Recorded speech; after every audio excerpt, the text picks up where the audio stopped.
6'7". My kids are, it's too much 6'7". I still don't understand what it means. Can someone tell me what it means? Doesn't mean anything.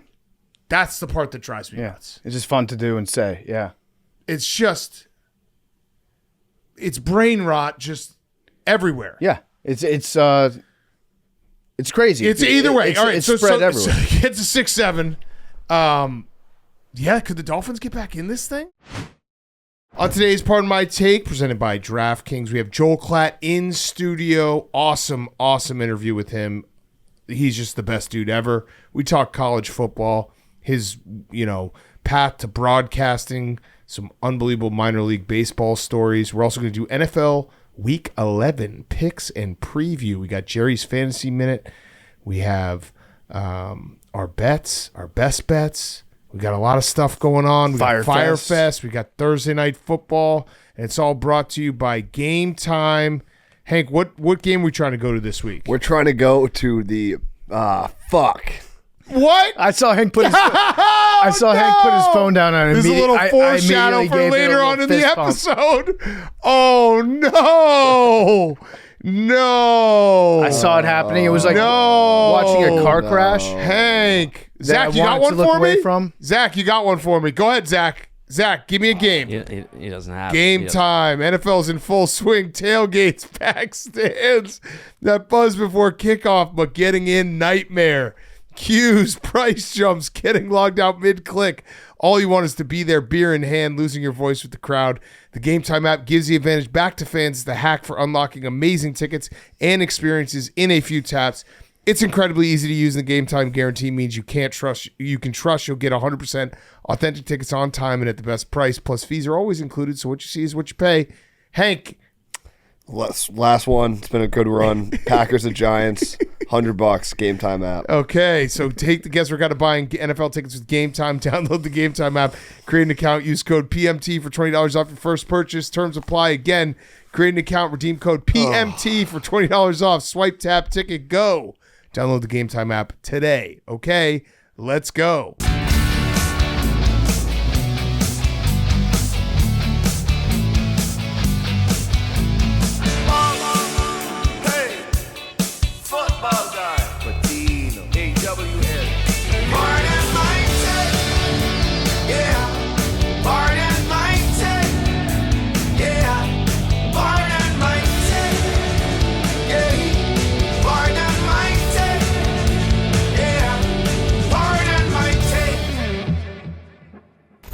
Welcome to Part of My Take, presented by DraftKings. The crown is yours. Today is Friday, November 14th. And Hank, the New England Patriots have now won 8 in a row, and they beat the New York Jets on Thursday Night Football. Also, for anyone who is going to be listening to the whole show, which I hope everyone is, when we get to the Fyre Fest and we talk about Game Time, you might want to just go back and listen to the Game Time ad at the beginning of the show. So we're seeing Wally Pipp. Some incredible foreshadowing took place because we recorded it. Some were saying Plaxico Burress. We recorded the entire back half of the show earlier today, and then we're here right now after Thursday Night Football. I love you, Hank. I love you too. Okay. The success went to his head a little bit off Thursday Night Football. Okay, so let's talk about the game. Ugly. Ugly wins are still wins. Yeah. Thursday night, not full rested. Didn't look that sharp. Drake didn't look that sharp. Playing against a team like the Jets, you don't need to have your A game. It was more like a B minus, C plus game. Uniforms were sick. I like the uniforms. I like the uniforms a lot. They were sick. Yeah, the what are they? They the rivalry? Storm. Yeah. Cardinals, they're the Nor'easters. But the rivalry week uniforms. Yep. The Cardinals and the Patriots have the two best of those so far. Yeah, I like them a lot. Yeah. I was shocked during the game. Justin Fields didn't play good. He's not good. He's not. But I did not realize how many times Justin Fields has fumbled in the last 4 years. Was it 46 fumbles? 48. Not all lost. I thought it was a typo when it was on the screen that he's fumbled the ball 48 times. Not all lost fumbles. That's still crazy. But it's a lot of fumbles. He liked to fumble. Chicago, he was a fumbler. What do you got? You have the stats in front of you? There we go. That's probably lost fumbles. Lost, so 21 he lost. But he's fumbled. They flashed the stat. 48 times. Wait, that looks weird. That looks like it's only says that he's lost 3. Is that true? It was a gotcha stat. It was a gotcha stat? In what Shout way? out Sam Schwartzstein. In what way, though? Like, what are the actual numbers? I guess that's what we're looking at. So they were off by 26, 27? No, it was right. I'm looking at pro football reference. I think what you were doing was those were his rushing. He's fumbled 21 times rushing the ball. There's been a lot of fumbles in the pocket. So those are technically not rushes. On Pro Football Reference, he has fumbled 47 times. He has lost 14 of them, or 48 times now, lost 15 of them. Yeah, he fumbles. He's hands. That was a bad snap, though. Hands are 9 1/8 inches. Yeah, it was a bad snap. Not the biggest hands. The famous, I do remember the game that Justin Fields played against the Bucs, I want to say, where it was like really bad and everyone was like, uh-oh. I think he had 3 fumbles in that game. So, yeah, he fumbles. Yep. Memes, what did you think? What were your expectations going into this game, and then what was your outlook after the game was over? My hope was to compete. They did compete. Good start. It was a great start. They played man football right away. And then they just couldn't catch the ball. Yeah. Couldn't catch the ball. There was a dot to A.D. Mitchell. A.D. Mitchell had 3 bad drops. But I think he'll be good going forward, but they didn't embarrass themselves to that lost fumble. So Yeah, no, I actually agree with that. It was a 10-point game, with them having the ball with 8 minutes left, and then the fumble happened, and it was like, ugh. Yeah, no, and then you see on the fumble happen, they're like, how do you watch Jets football? Like, people just wait for that to happen, but you could tell that Aaron Glenn is coaching the guys up. Mm-hmm. They were competitive tonight. Mm-hmm. They were able to do some stuff. The play calling was questionable, but the Patriots are a good team. The Jets just don't have the facilities to match up with them right now, and they still matched up with them. When you say facilities, like talking about like Players. hot tubs? No, players. Oh. Like equipment. You don't have the facilities for that big man. It's a meme. Oh. Okay. Yeah. Sorry. Shit. Hand up. That's on me. 6'7". I thought Travion Henderson looked pretty good tonight, though. Trevion did look good. I He told you. scored 3 I touchdowns. told you he was going to be good. You guys poo-pooed me at the start of the season. He wasn't blocking, but clearly they believed in him. It was weird, obviously, when they lost to the Steelers, Ramondre Stevenson fumbled 7 times, and they stuck with him. It was like something must be wrong with Trevion, but they figured it out, and now he's playing great. He had the correct size font on the back of his jersey. Yeah, they gave him good lettering. Yeah, and then Stephon Diggs, I thought, looked really good tonight. Yeah. So He also overall, chatted up that cheerleader. Overall, you just chop it up to Thursday night sluggishness, and you take the win and you move on. there you go. Yeah, that's fair. And memes, are you? I mean, you competed. You're not mad at Hank. We competed. I think they just need a quarterback. People were tweeting at me. They were like, what about the drops? What about this? It was just like, there's certain things that he does that a good, competent quarterback fixes. Like, they're driving down the field, 4 minutes left. They're not getting on the ball. They're not getting guys where they need to be. You need a competent quarterback gets you in the end zone in under a minute there. Correct. If you were to make like a blame pie and you were to divvy up what are the biggest pieces for the blame, like is it mostly quarterback, coaching, facilities, the media? How do we assign blame? Well, to owner 1, Biggest piece? who was on the Epstein emails today. Ooh. Just want to throw that out there. Wait, Yeah. question. Yes. Was he on a list or did somebody write his name in an email? Wrote his name in an email. Okay, all right. Okay. I'm hoping that ends up on a list. We don't want to get sued. Yeah, allegedly. Yeah. But it was in an email. It was in an email. But I'd go owner first. Yep. You just have to give it to the quarterback second. Mm-hmm. And then Former GMs. former GM Joe Douglas and Robert Salah. Mm-hmm. But Nope. no, You can't blame Bob Robert Salah anymore. got a raw Yeah. deal. He got fired in 5 games. Yeah. Yeah, it was did you see the news today about Woody Johnson, the team report cards? Yeah, that So was the NFL has filed a grievance with the NFLPA asking them to stop doing the team report cards I love at the the end of team every report season. cards. And the push was instigated allegedly by Woody Johnson because he called them totally bogus. Ah. And it now has nothing to do with the fact that he received bad grades. Yeah, you on could the just team spend the report money cards. on the facilities. So apparently they took the feedback that the players on the Jets gave him last year, and he actually went the other way. Like they complained about the food, Oh. and so then they made their food worse. It's like Punishment. punishment for giving Snitching. him a bad grade. Yeah. Snitches get stitches. Yeah. What do you think about that, Memes? He called it bogus, but Yeah. his major complaint was just that the culture around the facility, it doesn't seem like they're trying to win. Yeah. Yeah. The Soylent Green factory And- owner says health inspectors are bogus. Yeah. One of those situations. Yeah, I mean, the Jets facilities are nice. Yeah. But the whole, like, they're not trying to win, that's backed up by, I mean, Woody Johnson said it himself. I'm not a good owner. He's just an empath. Yeah, no, he fucking sucks. He was on his phone in the owner's box reading Twitter. There are people defending Justin Fields in your...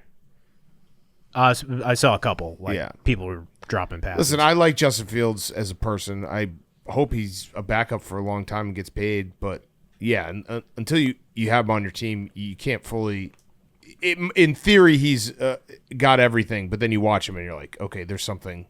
It's just not there the way it needs to be for a starter in the NFL. Yeah, but at least on the Bears, he had some games of promise. Yeah, but what you're describing... But what you're just...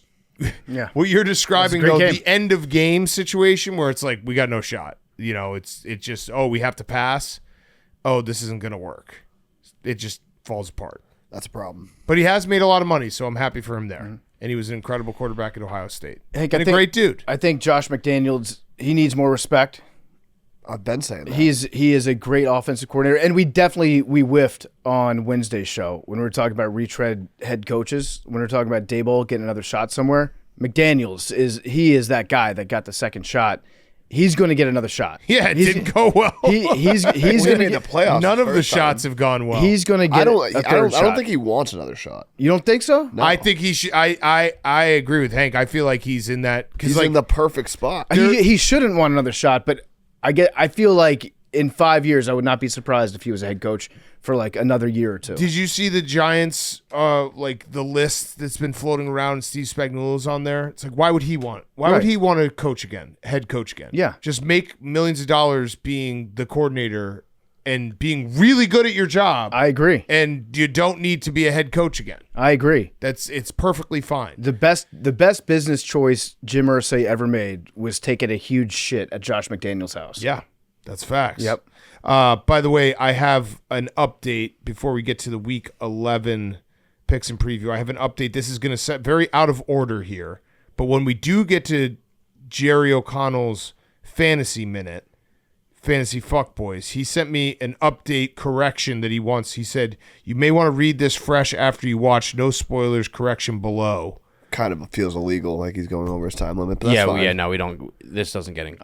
Yeah. It's a correction. But we have to cut it. We're not. Well, I can say it. You can say it. All right, I'll just say some words right now, whether they have to do anything with Jerry's fantasy minute or not. Okay, just get back to the show. All right, I'll get back to the Hey, show. Big Cat, don't you have an ad read to do right now? I said Baltimore. I meant Week 7 Pittsburgh shootout with Aaron Rodgers. Flacco putting up big numbies this weekend. Stream him. I get flustered doing this in less than a minute. Fuck you, Big Cat. Call 1-800-GAMBLER. Okay. That could have been anyone. That seems illegal. That seems over the minute. I may have to bleep that entirely. Well, we were confused at the end of it. We're like, what is he talking We're about? very confused. I think I'm gonna have to bleep the that whole quote thing. could have been from anyone. No, but we know where it was from. Last thing, actual last thing, memes. Go watch the Internet Invitational finale. It was incredible. I guess no spoilers because we don't want to. It was streamed live. There's 200,000 plus people watching it. Mm-hmm. It was insane. Can we do spoilers? We're talking about a Monday. Yeah, I don't let's- know. We'll do spoilers Monday, but please go watch it. Yeah. It was incredible. It had a little bit of everything in it. Yeah, the whole series was insane. It had controversy in the finals, a couple controversy. Yep. Had some great golf, some bad golf, and then there's some very, very emotional parts. Yeah, so we will talk about it. We could talk about it with spoilers on Monday. So go watch it. It's there's 6 episodes. The Bob Does guys, the Foreplay guys, incredible collaboration.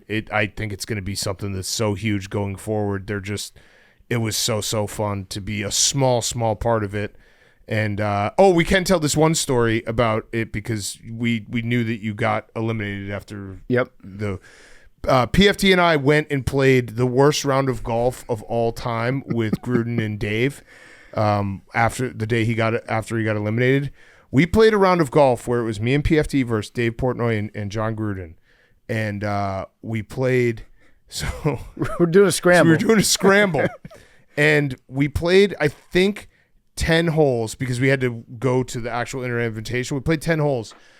I think we got to the green 3 times total. It was bad. And there was, I think, 3 or 4 times that holes were conceded out of the tee box. And I woke up that morning after playing 9 holes of Nade Shot where I felt like I was the most dialed I had ever been in my entire life at golf. And I told Coach Gruden, I was like, hey, just so you know, I think I figured out golf. Yeah. I think I'm just good at golf now. And then proceeded to lose my first tee shot. We took like 6 shots to get onto the first green. Yeah. And then on the second hole, me and Big Cat both lost multiple tee shots. And so we conceded off the second tee box. I'm pretty sure I putted twice Yeah. in 10 holes. And I just remember walking off because Gruden was going to continue playing. I was like, so much fun playing with you, Coach. He was just like, yeah, great time. Yeah. He was like, yeah. I ended up playing with him on the back 9 too. And we got some quality time. We ended up linking up with the Spittin' Chicklets guys and joining them on the back 9. And it was just awesome to be listening to those guys going back and forth. The best. It felt like I was on my own personal podcast for me. Okay. Tough hole, man. Tough hole, man. Tough hole, man. Tough hole, man. Let's get to ourselves. Week 11 picks and preview and Joel Klatt. I have one more thing. Okay. One more thing, Memes, if that's okay. So I did compete in the Internet Invitational this year. Did not go the way that I wanted. I want to say that if I'm lucky enough to be invited back next year, Yeah. I'd like to give my spot to left-handed Hank. Ooh. Wow. Let's no. Okay. Whoa. Has to be left-handed. Yeah, I'd like to give my spot to left-handed That's Hank. What if Beautiful. right-handed Hank wants to join? Left-handed Hank gets my spot. Okay, and I just want to say right now, I'm not good enough at golf, but I'm planning on getting good at golf this winter. And if I get invited, I would like to give my spot to right-handed Hank. Wow. Thanks, guys. So Can you 2 compete? spots. Can you compete? Do a scramble. You should. That would be a good video. Left-handed, right-handed scramble. Oh, versus me and PFT. Yeah, We got a lot of work to do That would be first. awesome. Yeah. That will be our first golf video in the spring. I like that. You got this. I gotta work. I gotta get to work. Got to get to work. Okay, let's kick it to ourselves for week 11 picks and preview. Okay, before we get to week 11 picks and preview, NFL fans, what's your favorite touchdown? There's over 100 years of TDs to pick from. For me, it's the next one because DraftKings Sportsbook, an official sports betting partner of the NFL, every touchdown could bring you closer to cashing in. DraftKings Sportsbook delivers the unmatched intensity of the NFL right to your fingertips, from first touchdown score to anytime TD props or the thrill of live in-game betting. Every snap is loaded with opportunity. Here's the best part. New customers bet just $5. If your bet wins, you'll get $300 in bonus bets instantly. Your team hitting pay dirt pays out to you. Download the DraftKings Sportsbook app. Use code TAKE. That's code TAKE for new customers to turn $5 into $300 in bonus bets if your bet wins. In partnership with DraftKings, the crown is yours. We're going to have our TD parlay at the end of picks and preview. We won last week. Let's try to go 2 in a row. Let's do it, boys. I'm thinking Devontae Adams, if he's healthy. Is he healthy? Ooh, I don't know. that's a good question. Okay. He's not? Didn't he hurt himself? He did hurt himself, but I don't know if he's going to play or not. But if he's going to play, I'm going to take Devontae Adams. We're going to get into it. Non-contact. Zach, injury is check us tough. out. Do some deep diving into Devontae Adams, okay? Yes, sir. So go download the DraftKings Sportsbook app and use code TAKE. That's code TAKE for new customers. Turn $5 into $300 in bonus bets if your bet wins in partnership with DraftKings. The crown is yours. Weekend preview is brought to you by Uber Eats. This episode is brought to you by Uber Eats, reminding fans that if football coincidentally makes you hungry, you can get game day deals on wings, burgers, beers, chips, and more all season long, all on Uber Eats. What are we thinking Sunday, boys? I feel like we haven't done Chinese in a while. We were supposed to do that last week, I right? feel like we haven't done Chinese in a while. No, Hank? I'm down. Okay. You give me a look. What else? We've hit them all, but Uber Eats has endless, so... Ooh, what about wings? Oh, yeah, we haven't done wings Maybe some except for salads. every other day. What about pasta? I've eaten wings like 3 times a week, every single week. Pasta. Some Pasta. Sunday pasta. Oh, I wouldn't hate some pasta. Meatballs. Ooh, Meatballs. Maybe Max makes some meatballs. I could do that. Okay. When football makes you hungry, you get game day deals all season long, only on Uber Eats. Okay, boys, week 11, we are here. This is rivalry week. Rivalry week. It's Separation Sunday. It is separation. Sunday. It's right. I think 9 out of 15 games are divisional games. Yeah, and some games that Like if you lose, some true must wins for a lot of teams out there, a lot of good teams too. Yes, some big time playoff implications. We're getting into that part of the season where if you lose, you're in big trouble. If you win, you're looking pretty. But let's start with our overseas game. Last one of the year. Cherish it, boys. I think I saw a stat that the Colts-Falcons was a top 5 international game in terms of ratings, so it's working, Hank. It's the plan is working. But we have Commanders at Dolphins. Dolphins are -2.5. Over-under is 47.5. This is the first regular season game played in Spain. There was a preseason game in 1993. The Steelers and the 49ers played in 1993. What song are they going to go nuts for over in Spain? I don't know. That we're going to get caught off guard by. Yeah, we're going to be like, holy shit, everyone knows this song? Yeah. La Vida Loca? I don't know. I have a question for you to start. The Commanders have not been good. The season is bad. Yeah. The season's over. But the good news is Jaden Daniels, well, not good news, but it would be one thing if the season was bad and Jaden Daniels was playing all season. Yes. He's not playing. Yep. You can be like, hey, look, we don't have our quarterback. What do you expect? Are you happy this game is early to get it out of the way? Or are you like, this is a standalone game. People are going to see how bad we are? No, I'm actually okay with it being early because this might surprise you. The Commanders have been terrible in the last month. Like, no sugarcoating it. I'd put them right up there. I think they might be one of the worst teams in football. Mm-hmm. And you can look at injuries, and I know injuries aren't an excuse, but they are. You know, like I actually do think that injuries are a valid excuse if your team's bad.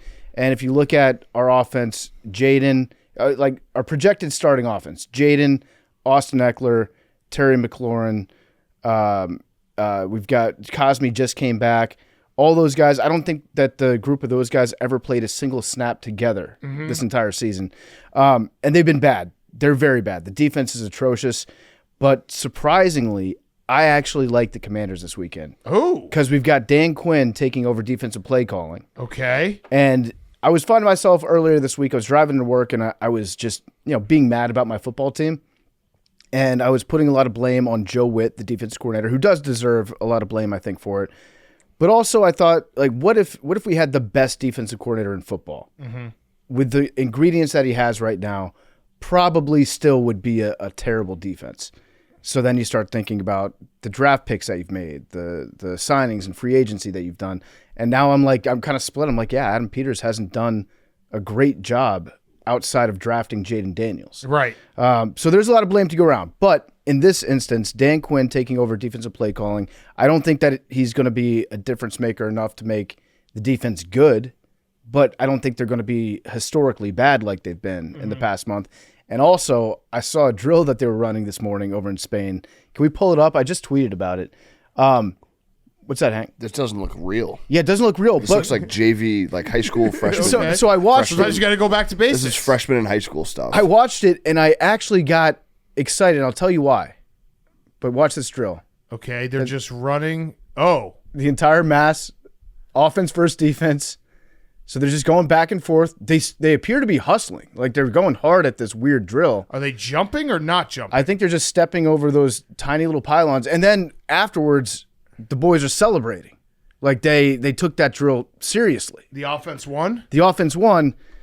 And I watched this probably 5 times trying to figure out what the fuck was happening and why we're running this. It looks like if you're an injured team, this is the last drill that you should be running. If the Commanders win this game, I think we have to run this drill on Sunday. Yeah, I think we do. But my thought was Dan Quinn is now coaching this team as interim Dan Quinn. Mm-hmm. This is the most interim head coach-ass drill I've ever seen in my entire life. He probably buried a football afterwards. He probably had a funeral for the game tape. And for some reason, I just feel like Dan Quinn is going to energize the defense enough where maybe they won't be historically bad this weekend. And also, if you have an embarrassing performance overseas, that's when a coach can get fired. Yeah. Well, so I don't think there'll be an embarrassing performance. Did you see Mike McDaniel actually had a press conference where I didn't realize this, but he said that Dan Quinn was a big piece of the reason he got sober and was a big support person when he got sober, when he was coaching, when he was on Dan Quinn's staff in Atlanta. There's clearly some love and mutual respect between the two guys. That makes me believe that even if the Dolphins had the chance to embarrass, they wouldn't embarrass. Yeah. I do the Pro Football Show. It comes out on Thursday nights. It's with Gruden and Smoot. We pick every game. Gruden pointed out something that I wanted to share with you guys. Just throwing it out there. It's an interesting little thought starter, so credit to John Gruden. We love him. The Dolphins, if the Dolphins win this game, the Dolphins have the Commanders, the Saints, the Jets, the Steelers, and the Bengals, their next 5. Could the Dolphins get back into it? I think that they could get back into another season of Mike McDaniel. Could there be a world where we're sitting here, if they win this game, where they are 6-7 going up against the Steelers on a Monday Night Football game in mid-December? 6-7. My kids are. It's too much 6-7. I still don't understand what it means. Can someone tell me what it means? Doesn't mean anything. That's the part that drives me nuts. It's just fun to do and say. Yeah. It's just. It's brain rot just everywhere. Yeah. It's crazy. It's either way. All right. It's spread everywhere. It's a 6-7. Yeah, could the Dolphins get back in this thing? I don't think they're probably not. They're not going to get back in it, but I do think that it's a possibility that they play well enough where Mike McDaniel's the coach going in next year. Yeah. Which actually, I don't know if that would be good or bad for the Dolphins. I think most Dolphins fans would say bad, but I heard the same thing about McDaniel and Dan Quinn, and Dan Quinn talked about it too, and took on the mindset of like, I'm proud. I'm proud of what he accomplished, and to do it publicly and to take all those steps. It does seem like there's a lot of love between the two guys. Maybe there's like it's like he's his sponsor. Yeah. And does Mike McDaniel really want to beat his sponsor? Yeah. This would be a very counterproductive loss for the Commanders. Yep. And in theory, I want them to lose this game. Counterproductive Win. Yeah. You're right. In theory, it would be best for the future of the franchise if they lost this game.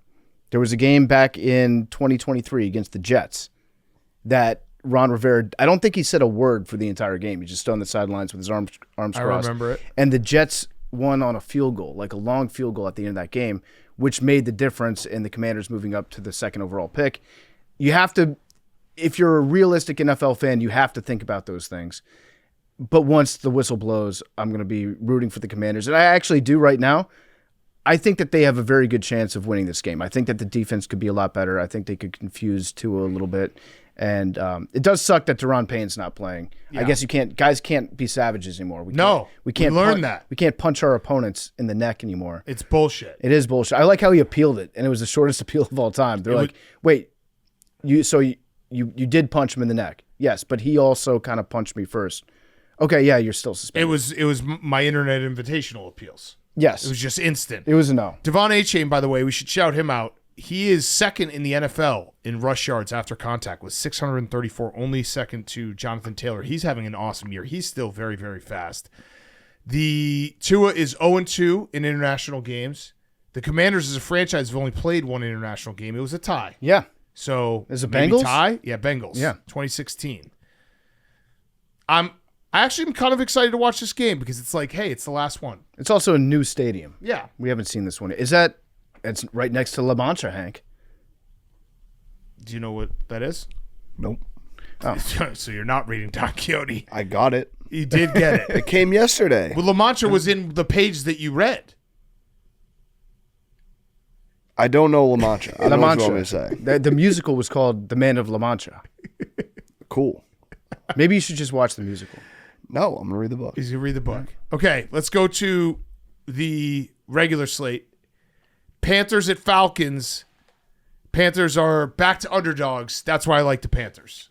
It's crazy that you can beat a team 30-0, and then you play them again in the regular season and you're underdogs. Yeah.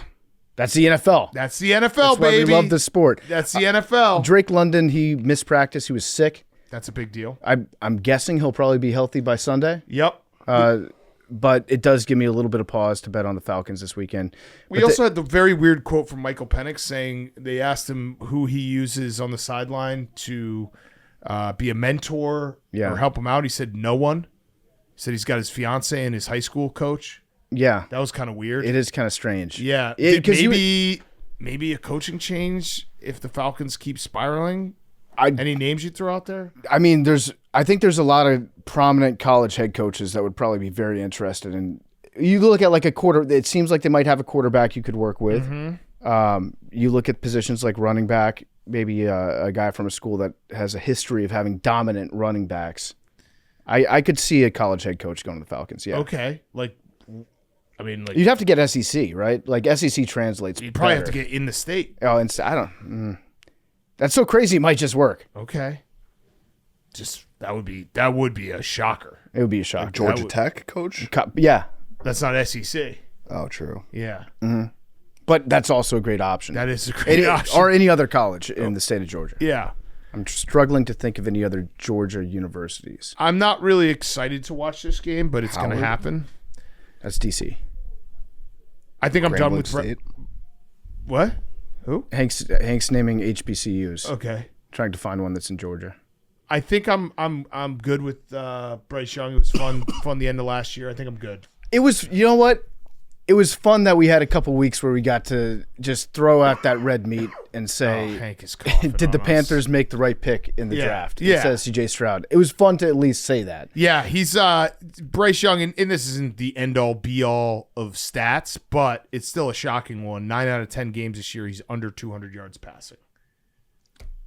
Did he? Oh, he actually didn't start all, so it would be 7 of 8? I don't think he's broken 100 yards. No, 200 yards. Or 200 yards. I don't think he's broken 200 yards. Let's see. I thought he did one game. Let me see. Because in the 30-0 game against the Falcons, he had 121. Yeah, he did against the Cardinals. Oh, he had did. 328. 1, 2, That's right, yeah. 3, 4, 5, 6, 7, 8, 9. 8 out of 9, excuse me, because Andy Dalton started a game. 8 out of 9 games, he has not broken 200 yards passing. So that was like a crazy second half of the third quarter and fourth quarter against the Cardinals. Yeah, he did have 198 and 199. Yeah. But it's not 200. But if you watch the throws that he made, especially last week, he is throwing for they're going 2 yards in the air, 3 yards in the air. It's very clear they don't really trust Bryce. No, it is. It's a tough watch. But you can just run the ball. Yeah. Like if you just hand the ball to Rico Dowdle, good things will happen. I like the Panthers, but I also feel like Michael Penix is gonna have a good game eventually. Like he had a good game. What was it against the Bills? And then he's had some tough games. He's gonna have a good game. Yeah, I'm not out on Michael Penix. No, I'm not either. I'm out on Bryce all. Young. Yeah. Okay, big game. Big game. Bucs at Bills. Bills -5.5. Over-under is 48.5. Two teams that are kind of, I think you'd say struggling. It's flailing a little bit. A little flail. There's a bunch of good games this weekend. I was trying to think of which one was the crown jewel. You have to have the crown jewel, but I think that's later. I think the crown jewel is Sunday Night Football, but yes. Yeah, well, that's a good. The Rams and Seahawks also. There's a lot of crown jewels this weekend. Broncos Chiefs also a crown jewel. Yeah, there's too many jewels. How are we feeling overall, Zach? Little slumpish midseason, but I mean, if we can go out and perform against the Bills, I feel good. This does feel like whoever loses this game, it's going to be panic button time. Is that fair? I think Bills fans are already they gently pushed the panic button. They did Siri, press the panic. They haven't pushed it themselves yet, but they asked their Alexa robot, just push it for me. Make sure it still works. This game specifically is very big in terms of the Bills season because last week, as bad as it was, and I think it was the third worst loss in the Josh Allen era, as bad as it was, you can kind of convince yourself, well, there was a little hangover from beating the Chiefs. You circle the Chiefs all year. That's always a big game. Then they go down, play a divisional game. Weird shit happens in Miami. If they can right the ship this week, you feel a lot more confident that things are still okay. If you lose this week, you're like, oh, Jesus, what is going on? I think it could be the opposite of what the Bills fans have dealt with in the past, where they go in the playoffs this year, not even as division champions, not a lot of expectation on them. True. And they've beaten good teams. They've lost to a couple bad teams too. Mm-hmm. But in the past, you could say about the Bills that they got fat and happy on a weak schedule, or beaten up on the bad ones and then struggled at times against some good teams. It might be a different story this year. That's the one spin zone you can give yourself. Zach, I got a trivia question for you. Ooh. Yes, sir. How many times have the Tampa Bay Buccaneers won in Buffalo in the history of the franchise? History of the franchise, we've won in Buffalo twice. 0 times. Oh, That's tough. Yeah, That's tough. never been done. Do you want a follow-up question for the Bucs at Buffalo? I'll do back-to-back trivia. Okay, how many times have the Bucs played at Buffalo and had the longest play in NFL history? Once. Yep, that's facts. They did have the longest play in NFL history in 2017 with the Bucs playing in Buffalo, 44 seconds. It was an end of game laterals that just kept on going and going and going and going and going. Yeah, I love that. They've only played in Buffalo 3 times. So one-third of the time they have the longest play in NFL history. That's true. Wow. That's Strong percentages. High ratio. So there's a decent chance that there will be the longest play in NFL history happen in this game. Baker just scrambling around, running over guys, like dodging tacklers. I'm happy that Baker and Josh, who both of our guys, we love them both, are doing the nicest trash talk possible back and forth. Baker said, I have to walkie-talkie to him because he's so damn tall. With Buffalo, it's cold, it's rainy. Even though he's 6'10", his hands are small, so he better wear his gloves. And then Josh said Baker is a 2 gloves type of guy on the golf course, so that says everything you need to know about him. Just some fun banter. Is that true, though? I don't know if he is. Hank is a 1 glove guy on the golf course, like Michael Jackson. Sometimes you put it on the wrong hand, though. I don't think that's true. You don't think he's a 2 gloves guy? No, I think that's just a little banter. Yeah. What does that mean if you call somebody a 2 gloves guy on the golf course? Yeah, what is that implying? I'm looking at pictures. I'm seeing only 1 glove on his hands while golfing, but it's a good burn because you don't want that to stick. You don't want to be a 2 glove guy. It's like having like iron covers, head covers for your irons. Is that bad? Yeah. Oh, why? It just means you're like scared. Soft. Oh. It's like offensive lineman wearing sleeves. Yeah. Mm-hmm. Yeah. Your golf club should be out in the elements. And also, that glove was actually on the right hand. I just didn't realize it. Oh, yeah, because now you're a left-handed golfer. Your body was trying to tell you, and you just had to listen. Yeah. This is going to be a weather play for me. I'm making my play on this game strictly based on the weather forecast. Okay. I think it's talk me through it. It's going to be in the 30s, maybe around 40, a little drizzly. The Bucs can't win that game. It's too cold. I agree with that. It's too cold. I agree with that. All right, so we're going to go weather play. I'm going to go weather play on this game, but both teams, I think, is there a possibility that you can lose this game and walk away being like optimistic about the rest of your year? Like if the Bucs lose by 3 points, it's 35-32.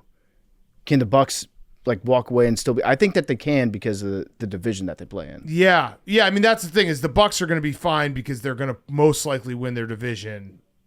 But it's flailing, it's a little slump, little slump. This is who can get the slump buster. I think the Bills. This is one of my. Hank, you tell me, do we have any hungry dogs this week? Do you like? Is this one of them? Mm-hmm. Oh, it is. Because I saw this line and I was like, well, the Bucs are really good. The Bills are good, but they've been struggling. 5.5 is way too many points. Hammer the Bucs. I'm like, no. That's what they want you to think. Mm-hmm. Rat. Take the favorite. Smell a rat. Yeah, smell a rat. Smell a rat. It's Hungry and Henry, so it's kind of a little bit. It's the hen dog. It's a little bit cloudy. Up to 6 right now. 6? Yeah. On the DraftKings Sportsbook. You got a lot of exposure to this game, Hank. Mm-hmm. It's in both parlays. That is a lot of exposure. Be careful. Don't expose yourself. Diversify. Oh, we are getting the white-on-white 1965 throwbacks for the Bills. Now, wait. Does this also mean we're getting the red helmets? Can we see it? Yeah, let's check out the helmets. Oh, this is big. I don't really like the red helmets. I'm gonna say it. I kind of do. Okay, let's find it. I'm gonna go to you can go to the Gridiron database, Max. It's actually an awesome website. You can just look at uniforms for each week. This guy says that this is the match. It's white. It's white helmets with the red buffalo. I'm looking at it right now. Okay. The UniWatch, we didn't shout him out, but there was a UniWatch account that retired on Halloween. Why did he retire on Halloween? I don't know. He just retired. He announced his retirement? Yeah. I love that. 1999 and 2025. What a run. Can I see his retirement? I love when random dudes on the internet retire. It's such a great. What is it, UniWatch? He took down his account. Oh no. He really retired. I know UniWatch Paul, right? Yeah. Paul Lucas. Yeah. Oh shit, he retired? Why did he retire? That's crazy. I think he like wrote a book. My passion for this passion project just isn't what it used to be. No shit. There's too many 26 uniforms. years. I feel like you should maybe you just thought that all the new combos were like Mickey Mouse. That's crazy that he just shut it all down. Oh, hello, Paul here with some unfortunate news. Due to a perfect storm of negative developments, I've reluctantly come to the unfortunate conclusion that continue to publish UniWatch is no longer viable. This will be the site's final post. Yes, I'm serious and no, this isn't a Halloween-related prank. Are there those type of pranks? Yeah. UniWatch trick is and trick or treat. Yeah, UniWatch is shutting down for real. I realize this news probably should come as a shock and that you no doubt have lots of questions, so let's shift into Q&A mode. When did you make the decision to do this? Yesterday. Although I've been thinking about it for a while. Whoa. What's this perfect storm? Over the past year, UniWatch has been hit by a number of difficult circumstances. The site's revenue has been cut roughly in half since May. Ad slump, web developer, my partner. Damn. Okay, one of his partners is dealing with an illness. That's really sad. He doesn't have the chops, technically. Man. RIP UniWatch. Yeah. Great website. Okay. What a run. And he shut down the Twitter. Sad stuff. All right. Well, sad stuff. But yeah, the Bills are going to wear the whites with the red buffalo. The only logo in sports that has a penis. Yes. Well, the fake Clark the Cub. Yeah, when he was pantsless. Yeah, when he was Winnie the pantsless. Pooh style. Yeah. Yeah. Okay. Next up, we have the Houston Texans and the Tennessee Titans. Don't know. Yeah. Yeah. Gross. Ugh. Gross. Ugh. Texas. Davis Mills, by the way. I believe Davis Mills is going to be starting. I still like the Texans. Tennessee has gone 14 consecutive games scoring fewer TDs than their opponent dating back to the middle of last season. That is the longest streak for any team since 1976-77 Bucs, who did it in 18 straight games.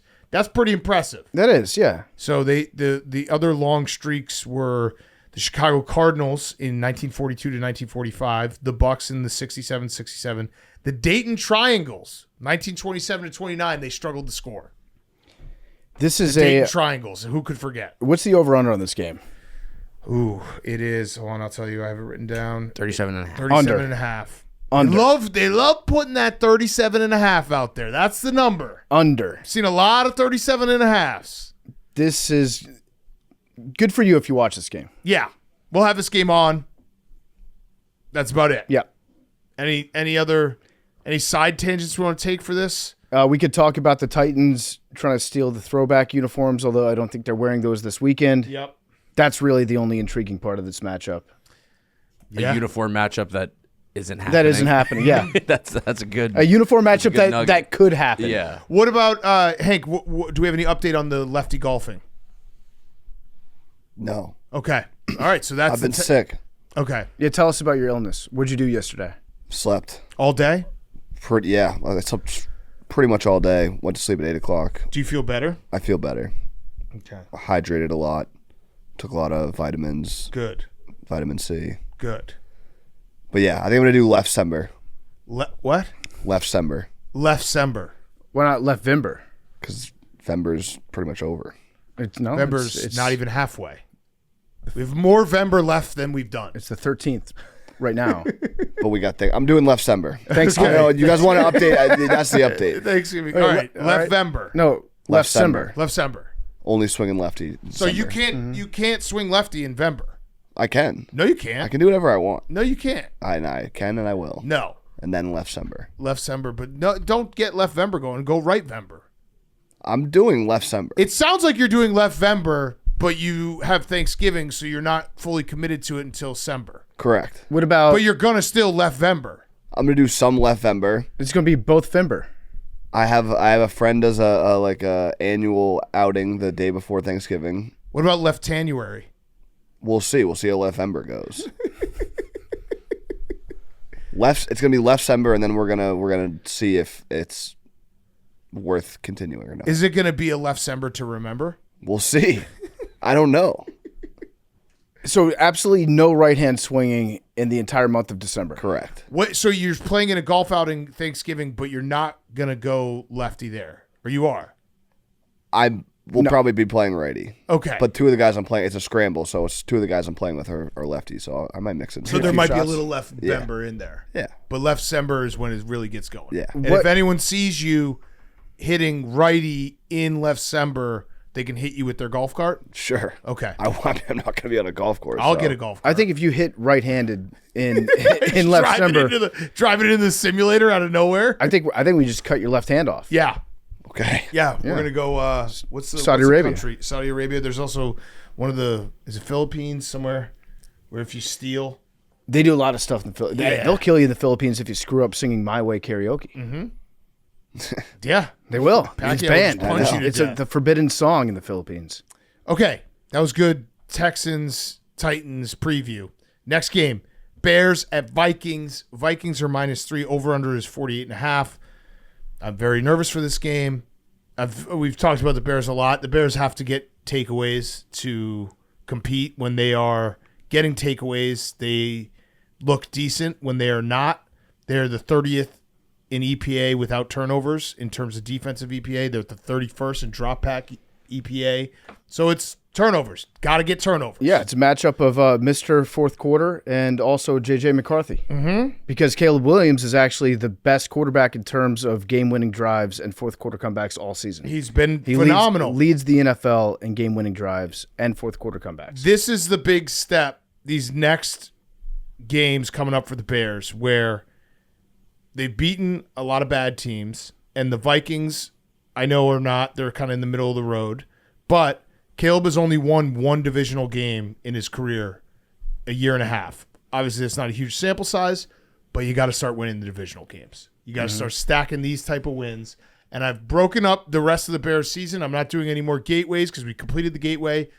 It's this game and the Steelers game must go 1-1. Don't care how it happens. Got to go 1-1 in the next two. That's good. That's a good way to break it down. Then you Yeah. put yourself in the position for the divisional games. For the rest of them. Correct. Did you see the interview with Troy Aikman by our good friend Ryan Glasspiegel from Front Office Sports? I did not. So they were talking about, what it's like doing Monday Night Football, backlash from fans. And he said, in 25 years, there's bound to be times when you say something and you're like, I wish I could take that back. Or I wish I could have said that a little differently. Or in the moment you say something and you're like, that didn't quite come out right. Mm-hmm. That game, talking about the Monday Night Football game against the Commanders, was not one of those. Oh. I walked out of that game, twist. I walked out of that game feeling like, okay. He had us in the first half. It was a game that came down to the wire. It's fun, whatever. On Tuesday evening, I had dinner. I got home looking at Instagram, and Ben Johnson comes up, and it's got Troy Aikman written on there. And I'm like, what is this? That's the first time that he heard about it. And so he says that I would challenge anyone to go watch it and tell me that any analysis I gave was unfair. They may disagree if I thought that was maybe not great ball placement and they thought it was okay, but I'm not sure where the backlash came from. So he's standing behind his Caleb Williams takes, which I guess I respect a guy for 10 toes down, standing on it. But yeah, I thought that he would have kind of backtracked a little bit because the backlash to what he said. Like, I've seen a lot of the clips, and he did seem like he was being, like, Troy was being mean. Yeah, he was being mean. He's being a big meanie butt. A big meanie butt. Real big meanie butt. Yeah. Why are you so mean, bro? You're just a mean guy. Yeah. Yeah, this game also, the thing that makes me nervous about this game is, we talked about it on Monday, but it does not feel like the Vikings' path to success is having J.J. McCarthy throw it 42 times, which he did against the Ravens. Feels like Kevin O'Connell will figure out, hey, we got to run the ball more. The Bears can't really stop the run. Bears can't really stop anything on defense. And will it look like a lot of runs and controlling the clock and trying to keep the ball out of the Bears' offense hands? Did Ben Johnson have anything to say before the season about a anticipated rivalry against KOC? Or was that just strictly aimed at Matt LafLeur? Just LafLeur. Okay. I'm just excited. This is it's fun to be excited about football on Sundays, and the Bears make me excited. We're going to find out. I've said this before, but we have graduated from being a bad team because we beat a lot of bad teams. Now can you get into that class of good team? And it starts with the Vikings and then the Steelers, and then I think it's the Packers or Lions. Oh, no, the Eagles and the Packers and Lions. So this is it. Yeah, let's find some shit out. I think if you went on the road in Minnesota, you would definitely fall into the good team category. Yeah, or inching closer at least. So I'm excited for this game. Caleb is such a joy to watch. Just figure out a way to get some takeaways, which the Vikings do give up the ball a lot. So maybe that is the one benefit here going into this game. I think they're second in turnovers. Team second most in the NFL with 16. So take the ball away. Just fucking take the ball away. Do you think that the Bears are exceptionally good at taking the ball away, or is it turnover luck? Because there's different types of turnovers. I've seen both. I think it's a combo. Byard has made some awesome picks this year. Yes. He does seem like he knows where to be. By the way, not to kick a dead horse, but Kevin Byard had a clip. I think it looked like it was maybe just a Bears podcast, but he essentially said that last year whenever the Bears would go down, the entire sidelines would just start freaking out and everyone would be running around with their head cut off. And he's like, this year when we're down, it's just calm. And so basically Eberflus had no control of anything. Yeah. Which we knew, but he just said it out loud again. Yeah, I mean, the Eberflus stats are going to continue to come out as Ben Johnson continues to be a competent head coach. Yes. Like, we're going to unearth some stuff that we didn't even know that Matt Eberflus was bad at. Yeah. So to answer your question, I think it's a combo. I do think there's definitely some luck involved. The Jaden Daniels fumble, playing Geno Smith, and just playing Geno Smith is lucky. Yeah. This season. We should all be so lucky. You just get interceptions. Well, not for Hank. Yeah, not for Hank. But I do think Dennis Allen knows the limitations. Dennis Allen actually should get a lot of credit because he's not been dealt the best hand and he's making the most of it. I think with some of the limitations that this team has defensively, Dennis Allen knows we got to be a little more aggressive trying to take the ball away. So it's a mix. Yeah. But it's you can never count on turnovers. So you can't go into a game being like, we're going to get 3 turnovers. That's what always scares me. Okay, next game. Actually probably the crown jewel. Packers at Giants. Giants +7, over under 42.5. Jameis Winston time. I am so happy. PFT and I were on a text exchange with Jameis last night. Yep. Just congratulating on him on getting another shot. I figured we should reach out. Yeah. Because Jameis he's been a great soldier. Yes. He's been an awesome third string quarterback. Haven't really heard much from him in the media in terms of like any controversies whatsoever. He's kept his head down and he's just been lurking. Everyone knows that he's there. Everyone saw Russell Wilson play. I think it was the very definition of malpractice to not only start Russell Wilson, but also then to have Russell Wilson as the backup quarterback for so many games. Shout out Mike Kafka, by the way. Yes. The interim head coach, Mike Kafka, was smart enough. Northwestern guy. He was smart enough to be like, hey, how do I rejuvenate this team? Jameis Winston. That's it. That's it. That's what you need. That is it. I'm pumped to watch him play. Very, very excited. He's going to throw the ball. He plays an entertaining brand of football. It stinks that the Giants are banged up at wide. I would love to see him with Malik Neighbors. I would love to see him with Malik Neighbors. I'm a little worried for Jameis' success because the Packers are off a loss. You know how scary they are off a loss. I do, yeah. So the Giants definitely wish that the Packers had beaten the Eagles. Yeah. They're a scary team off of a loss. Do you think the Packers remember when the Bears played the Bengals and I was like, this is a must look great on offense? I think that's what this is for the Packers. They have to look great on offense because the Giants defense is not very good. And you got a lot of questions floating around and a lot of hot seat talk and this and that. Jordan Love has to look good in this game. Yeah, 4-game losing streak for the Giants. In that losing streak, they're giving up 32.25 points per game. So yes, the offense has to look right. They need to run the ball on first down. They've stunk at running the football on first down. LaFleur says he has to look inward, so he's thinking about himself. That's the first stop for a coach being like, I'll take the blame, is like, I got to look inward. And then once you do that, then you say, it starts with me. And then it starts and ends with me. And then I got to put my hand up and I'm not doing a good enough job. And then that's kind of the end of the road for that. Yeah. Then you just get mad instead afterwards. Yes. But yeah, this is the start of the journey for LaFleur. People have been talking about him being on the hot seat. I don't think Matt LaFleur is on the hot seat. I don't think that he should be on the hot seat. I don't think I wouldn't put him on the hot seat. I do think he's on the hot seat. You think Packers, they expect more? I think Packers fans are getting restless, and Matt LafLeur even said he was just like, no one is taking it harder than me.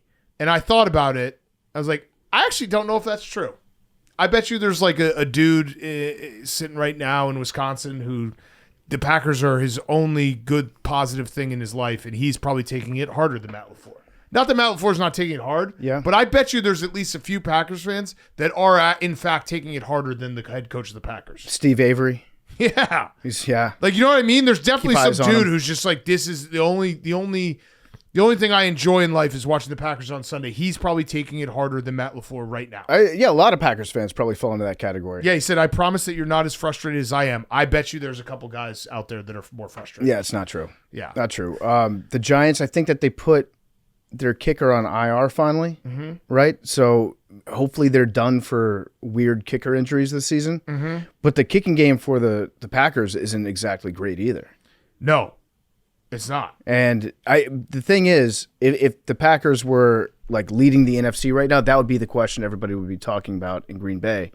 But they got to fix the small stuff before they fix that. Justin Tucker just eligible recently. Justin Tucker. Think about it. By the way, this is so if the Giants beat the Packers at if they're +7 or above, it will be the biggest upset in a first game for an interim head coach since 2011 when the Chiefs actually beat the Packers as 11-point underdogs. And I was looking at that game. I was like, is there any way the Giants can replicate this? I don't think so, because that was when Todd Haley got fired, and that might be an all-time guy we fucking hate gets fired, everyone's pumped situation. I agree with that. I think Kafka might be too smart to be an effective interim head coach. He might. It might not be. He will be. I think he'll have success down the line here. He doesn't get the rah-rah. A fat guy running through a wall. Right. He would watch an interim head coach take over and be like, this is highly irregular. I'm not sure how this translates to winning. Yeah, and it seemed like everyone in the Giants liked Brian Daboll. Yeah. So you don't get that bump. You don't get like hey, we fired Brian Kelly or Todd Haley. Thank God that guy's gone. Do you think Brian Daboll watches this game? No, because Jackson Dart's not playing. Yeah, I agree. If Jackson Dart was playing, he probably would watch it. I agree. He's probably down in Alabama already. He might be down in Alabama. Yeah, he might be. He might be, or maybe back in Buffalo. Yeah, maybe back in Buffalo. Okay, next game. Bengals, Steelers. Steelers are -5.5. Over-under is 49.5. I think the Steelers are going to win this game. Okay. And I think they're going to cover the spread. Okay. Do you have this as a hungry dog? The Bengals defense is so bad. There have been 5 games this year where a team has given up 500 plus yards of offense. So the defense has given up 500 plus yards of offense. 3 of those 5 games are from the Bengals. So the Bengals have more games where they've given up 500 plus yards of offense than the entire NFL combined. That's crazy. It's nuts. So what's the fix for Aaron Rodgers looking old and looking like he doesn't want to play football anymore and the Steelers being stuck in mud? It's the Bengals defense. Yeah, I mean, I know Tomlin is afraid of Flacco. Yeah. Flacco has historically been the best quarterback against the Steelers over the last 15. I think he's 12-13 in his career against the Steelers, which is more than any other starting quarterback since 2008, back when Flacco was drafted. No other quarterback since then has more than 7 wins versus Pittsburgh. So I do understand why he would be a little gun-shy around Flacco, but I do agree. I think that the Bengals defense is just historically atrocious, dog shit. And the Steelers might have maybe they got better on defense. I don't know. A little bit. So they got Asante Samuel Jr. Yeah. So he's going to be there. Now they have, I count 4 sons on the Steelers. You've got the Haywards, Porter, Joey Porter Jr., and Asante Samuel Jr. Yeah. Good for them. And what happened to Asante Samuel Jr.? You got a spinal tap? He had spinal fusion surgery. I actually read that the doctor that did the surgery is the Steelers doctor. Dr. David Okonkwo. So that's good. Yep. They got a little synergy there. Some inside information. Yeah. He was like, I will fix you up correctly because we want you on the Steelers. The guy who did the surgery is not going to say, I don't think he can play. Yeah, there's got to be a Steelers doctor out there that if like Lamar came to him in the offseason being like, please repair my sports hernia, he would like tie the groin muscle to the kneecap. Yeah. Must win for the Bengals. I'd say must win for both teams. Yeah, it's a double must win because I'm not ready to write the Bengals off entirely yet. You said that, and I looked at it more, and I actually agree with you. Because of the schedule and how that division's shaking out. If they win this game, they still have 2 games against the Ravens, so the Bengals are not out of it. The Steelers, it does feel like this is the most down-and-out division-leading team has been this time of year in a long time. Yeah. Like, everyone's writing them off and being like, they're not going to win that division. Yeah. So it's got to start Sunday. The also something to watch for this game, we could have an all-time bad field because Notre Dame and Pitt play, I think, like Saturday. Is it Saturday night or afternoon? And obviously that happens a lot where Pitt plays and the Steelers have a game. They try to not have back-to-back games, but it's also later in the year. This is when Heinz Field, I still call it Heinz Field. Yeah, it is going to look like absolute dog shit. Yep. Maybe to the Steelers' benefit because they can't stop. They weren't able to stop Jamar Chase last time. He had 16 catches last time they played, and he probably could have had 20. It's crazy. So yeah, this field is going to look like shit, and we're going to have to notice that it looks like shit.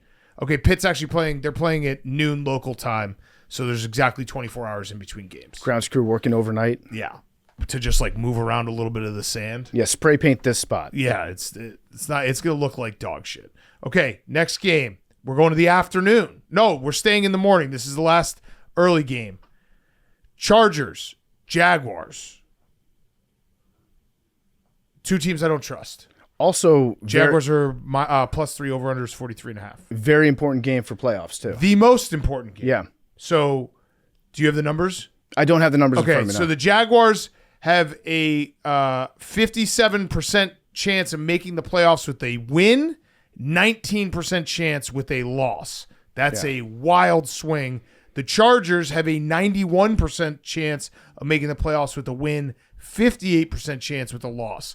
This is the most consequential. It's not the best game. It is the most consequential game on Sunday. It's a playoff game. It is a playoff game. It's a pre-playoff game, and I think I like the Chargers. I know they're on the road. Jacksonville has at times looked good at home. Trevor Lawrence has not looked right recently. Nope. He's been sacked the 5th most in the NFL, but when he takes a sack, he takes like a very, very obvious sack. Like he sacks himself a lot. And then Travis Hunter being out seems like it's going to be a problem because during the games where the offense looks bad for the Jags, they can always just get the ball to him in space and he'll make something happen. I know he's not the best receiver, best rookie receiver, but he's been good enough to the point where he's a weapon that you have to account for. And him out, I think he's out for the rest of the season. He is. LCL, something like that. It doesn't. There's too many CLs. There's too many CLs. And I just stick to MCL, ACL. Yeah. LCL, what the fuck is that? And PCL. I don't even know if I have an LCL. No, we probably don't. Yeah. But yeah, I had a thought. I was talking to Chaps earlier about Trevor Lawrence and about how the relationship has gone with some of his old coaches. Okay. Urban Meyer didn't like him. Yeah. But Urban Meyer doesn't really like anybody. That's facts. Doug Peterson didn't really get along, see eye to eye that well with Trevor. And now things are like a little bit dicey. I think Liam Cohen's still in the honeymoon phase where he's like, I can fix this guy. I can make it happen. We should have the conversation, though, is Trevor Lawrence a coach killer? Ooh. Is he good enough to get a coach fired because of all the expectations around him? Yeah. I think he might be. Urban Meyer, and he is our colleague, but we could could still say things. I think he killed himself. Yeah, unalived himself. Yeah. That's a fact. I don't think that was Trevor Lawrence's doing. That was some strange co-ed. That was some fun shit. I have 2 pro Chargers stats if you want them out there. If you're looking to bet on this game, the Chargers run a lot of gap scheme. They're gap scheme heavy run game, and the Jaguars are last in the NFL in defending gap scheme runs. So that might be a mismatch there. That's from Sports Info Solutions. And then since 2019, teams after blowing a 14-plus point lead entering the fourth quarter, which the Jaguars blew a 19-point lead going into the fourth quarter. So teams that have done that 14-plus blowing a fourth quarter lead are 5-13 straight up and 6-12 against the spread the next game. And we've seen it 4 times this year, since week 6 this year. All 4 teams are 0-4 straight up in their next game. Yeah, the Giants had an 18-point fourth quarter lead, and they lost the next game by 18 points. Yeah. So the letdown is like a very deflating letdown of a loss for the Jaguars. I also think we might be getting into Harbaugh season. Could be. I think this is going to be a Harbaugh season game where he's just going to run the ball down. He was pumped up after that game last week. He's like, I think his quote, I'm paraphrasing, was, you win some games with brilliant execution and pretty offense, but this game we just out physicaled them. Yeah, I feel like that gave Harbaugh some life. Where he now even though they're missing some of their offensive linemen, I think he sees a formula to just beat the fuck out of an opponent. Yeah, he talked about it in the halftime interview, where he's just like, we just got to keep being violent. Yeah, something about that just pumps me up. Yeah, every time he does. And I don't see Liam Cohen matching that violence. Yeah, there's not as much violence. Not even really any violence. No. From Liam. No. Okay, afternoon. We got some good ones, boys. Seahawks and Rams. That's my crown jewel. That's your crown jewel? Yeah. Rams are +3. Over-under is 48.5. The Rams are wearing their midnight jerseys. Midnight mode. Midnight mode jerseys. Yeah, check them out. Yeah, check them out, Hank. Tell us what you think. Is this in the Hungry Dog? Yeah. It is. I love the Seahawks. I love the Rams. Whoa. The black unis. See, I don't love those on the Rams. They got I like that. Whoa. I like the helmets. What about the blue shoulders? Ugh, Hank. It looks like a Swedish Clean it uniform, up. kind of. There you go. Take a sip, then let us know what you think. Did we find out what's happening to Devontae Adams? Deep dive. Devontae Adams did not practice, but he did do the walkthrough and still feels Sean McVay feels like he's committed to the team. He's going to play. That's right. He's yeah, gonna play. McVay kind of put that out there. I remember he was like, "Yeah, I don't want to speak for Devontae, but he's going to play." Yeah, I feel good about it. He's an oblique, but didn't really practice, but should be in a game. I love the Seahawks in this game. Seahawks have been dominant. I know the Rams are great too. They've been dominant in their own right. It's the matchup of 1 and 2 in DVOA this weekend, and I just think I'm buying heavy on the Seahawks. Yeah, I like Rams. The Seahawks have been awesome. Seahawks also haven't had a lot of game pressure. This game you would guess this game will be close. Yeah, and Matthew Stafford's playing out of his mind good right now. I know the Seahawks defense is very, very good. Something about that 13 personnel the Rams keep running with the 3 guys that just all look exactly the same. I might just bet all 3 of them to score a touchdown just so that if a big, tall, white guy is in the end zone, I just be like, yeah, I have that. that's probably him. I have that. Statistically, that has to be him. You know what? I am going to do that. Yeah. Because it's happened a couple times where I've had Higbee and it hasn't been Higbee, but it looks like Higbee. I'm just going to spray the board of Rams. So the big white Rams. I feel like the Seahawks are a team that would counter what the Rams are doing on offense. Their coach seems smart enough to truly, Mike McDonald's a great coach. To truly understand, like this is why we watch the game, guys, because we've got offensive wonderkind Sean McVay against defensive wonderkind McDonald. I'm more going, my bet is strictly, it has nothing to do with the Rams or the Seahawks overall, because I think they're both very good teams.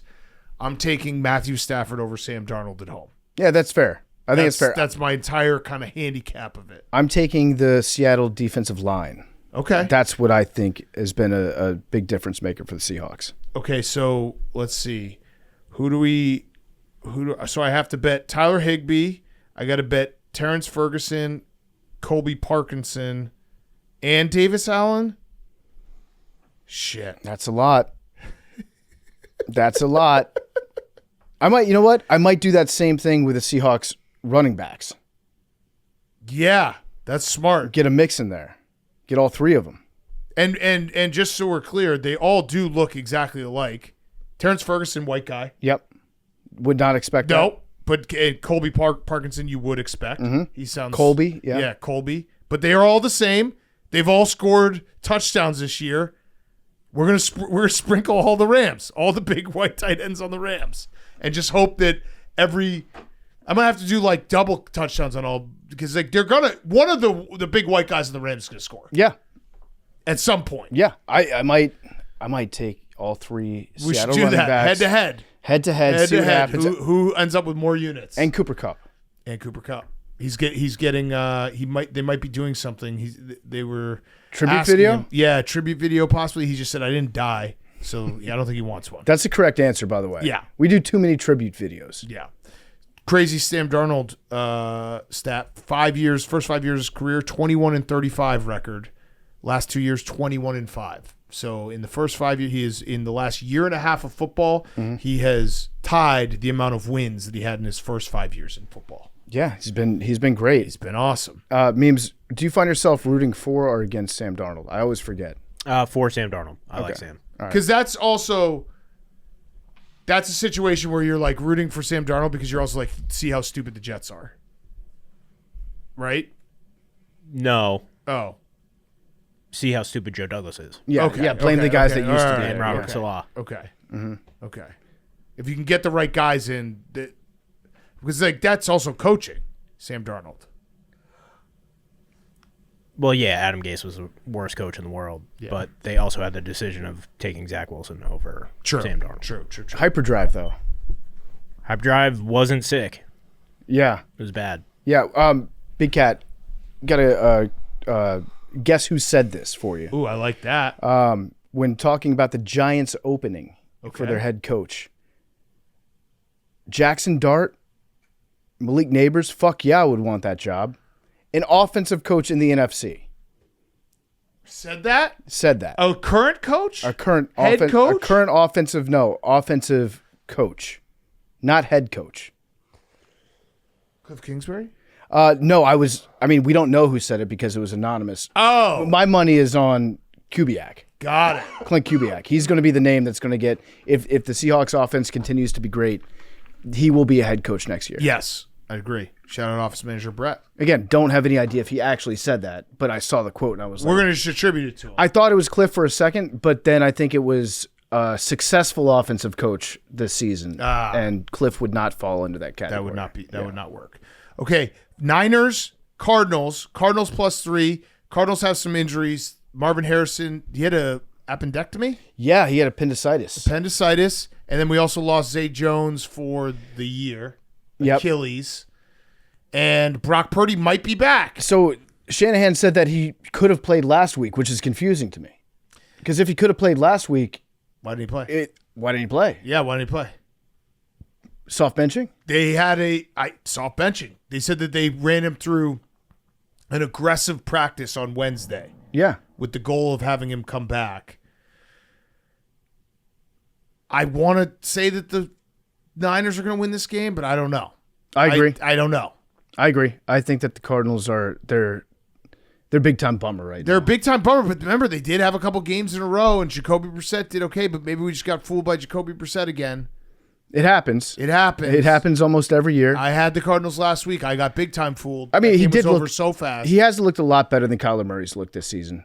That's not a mistake. He's better right now. The question is, so he looked better against the Cowboys defense. The Niners, as injured as they are, I do say the Niners are probably a little bit better than the Cowboys defensively. So, yeah, I lean Niners, but not really a game I want to – with the crown jewels in the afternoon, I don't know if this is a game I want to bet. No. I will. Right, but I don't want to. I don't want to.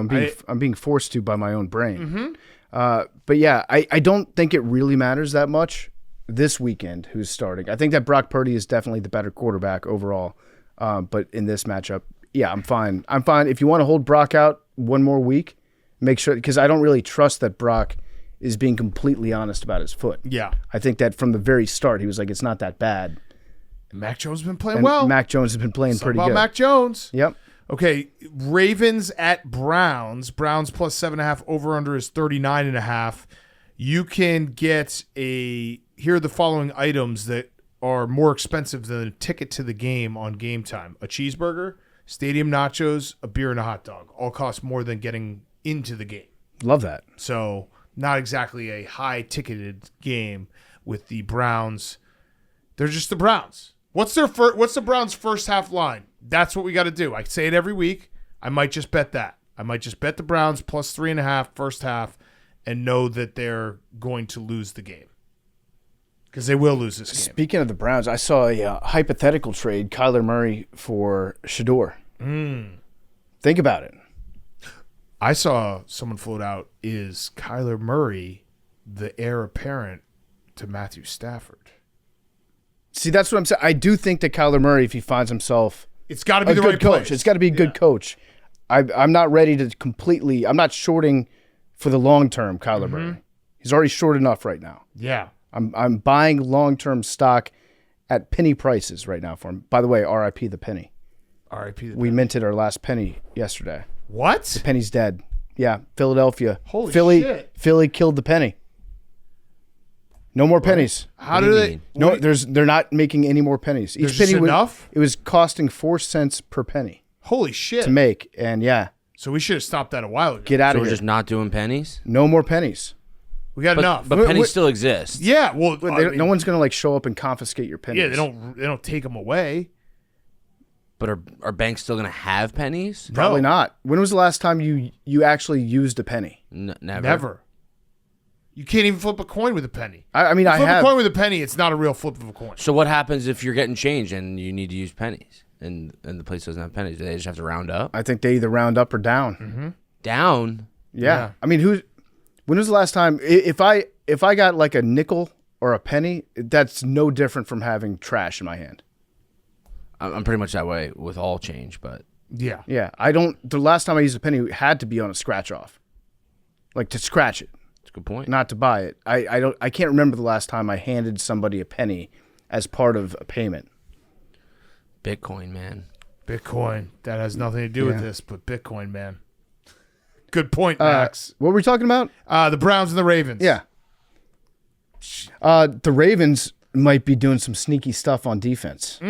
So the Ravens defense has, it looks like they've turned the corner, and that's fueled their comeback, and that's why everybody's saying the Ravens combined with their defense and their schedule, they look to be in a good position to win that division.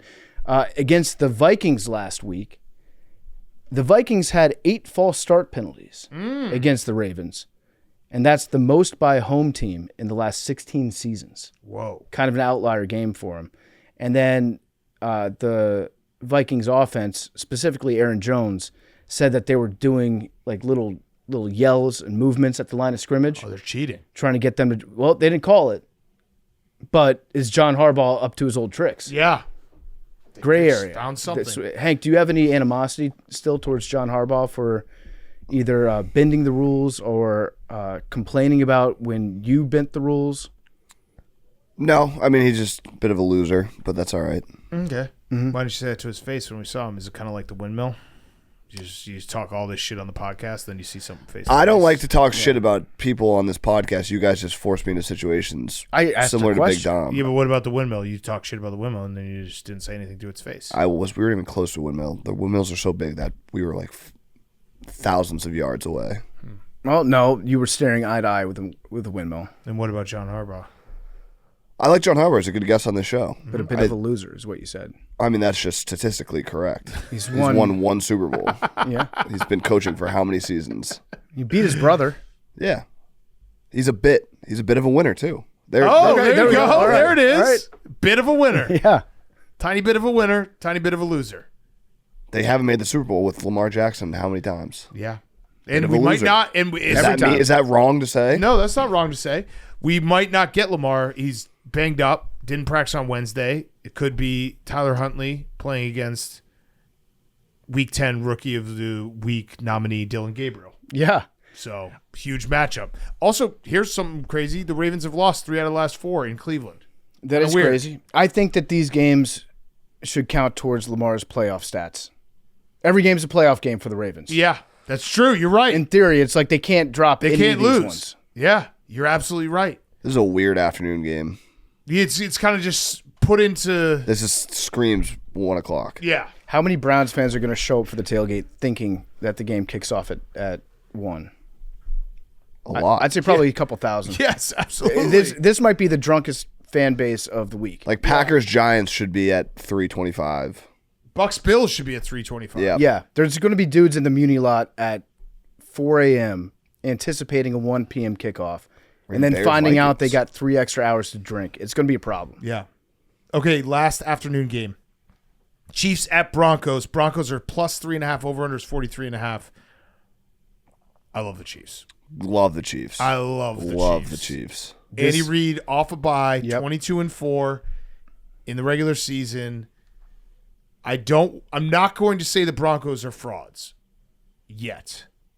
But it is a little something sniffing around where it's like they're 8-2 and they're struggling with a lot of teams. And yeah, I think the Chiefs are going to I think the line says everything here. The Chiefs are 5-4, the Broncos are 8-2. The Broncos are 3.5-point underdogs at home. Yeah. That doesn't make any sense. Yeah, I mean, every game is now, much like the Ravens, a must-win for the Chiefs. This is probably their most important game of the season. Because if they lose, per The Athletic, their odds of winning the AFC West, 7%. Ooh. That's of winning the division. Here's what I actually kind of like, throwing this out there. I think the Chiefs are going to beat the Broncos. I think you bet the Broncos to win the AFC West after they lose to the Chiefs. Okay. Because they actually have not that tough of a schedule down the stretch. They do play the Chiefs again. Can you pull up the Broncos schedule? So they're at 8 wins right now. So if they lose to the Chiefs, they'll be 8-3. Everyone will overreact and be like, oh, well, the Chiefs are going to win the AFC West now. They play the Commanders, Raiders, Packers, Jaguars in their next 4. Like, if you want to say that they can win the Commanders, Raiders, Jaguars game, what do they got? They got to win one of the Packers, Chiefs, Chargers games to get to 12 wins. Does 12 wins do it? Yeah. So I think that's the move. You wait for the Chiefs to pound them. You wait for everyone to overreact. Then you jump on the Broncos to win the AFC West. What's the Chargers record right now? Chargers 7-3. 7-3, and they started off on that heater against the division. They were 3-0. So, Yep. Yeah. So the Chargers could obviously win I understand the division as logic well. behind it. Yeah. If it's strictly between the Broncos and the Chiefs, that wouldn't be a bad idea. Yeah, no, the Chargers could kind of definitely muck get it in up there. a little bit. This is Bo Nix hears the critics sometimes, but only when they say it to his face. Hank. Bo Nix wants to hear. He only takes the criticism seriously if you're man enough to say it right to him. Well, I agree with that. yeah, he deleted his social media. I agree with that too. I mean, it is I saw an interview. Christian Bale had an interview. It's long ago, but it was made perfect sense, especially for anyone in the public eye. It's actually helped me personally. If someone says something about you, and they don't have your phone number to tell you like face to face, then they don't know you well enough to say something about you. It's true. They don't know if they can't say it to you on the phone or face to face. That means they don't know you, and so whatever they're saying is just ill-informed. I'm looking That might at be what Bo Nix is going for. I'm looking at some stats right now. This stat's been making the rounds. The comparison of Mahomes and Bo Nix since Bo got into the league. Mahomes 6,277 passing yards. Bo Nix 5,901 passing yards. Mahomes 43 pass touchdowns. Bo Nix 47 pass touchdowns. Mahomes 16 picks. Bo 20 picks. Mahomes 592 rush yards. Bo Nix 635 rush yards. Mahomes 6 rushing touchdowns. Bo Nix 7 rushing touchdowns. Are they the same guy? No. I'm gonna say no. I'm going to agree with you and say no about that one. Yeah, I'm gonna say no. Bo Nix at times looks incredible, and then at other times does look like Tim Tebow. Well, I guess at times he looks like Tim Tebow. At other times he looks like Tim Tebow. Yes, that makes sense. It does make. If you're a Broncos fan, you get it. Yeah, you get it, and it makes perfect sense. But yeah, I think this is gonna be Chiefs. All Chiefs. I think this is Chiefs. I agree. This is a nuke Chiefs. You nuke Chiefs. Oh yeah. Altitude. Not worried about The it. Chiefs don't lose these games. This is. Are you doing a reverse? No. But I thought you have to be worried about Mahomes. Are you forgetting? I am worried about I don't think Mahomes. he's worried about Mahomes anymore. I am worried about. What do you mean? Okay. This is like the classic game where it's like, oh, the Chiefs might lose this game. No. I agree. All right, last game. Sunday Night Football, another crown jewel. That's me putting respect on Mahomes' name. I like that. Lions and Eagles. Eagles are -2.5. Over-under is 46.5.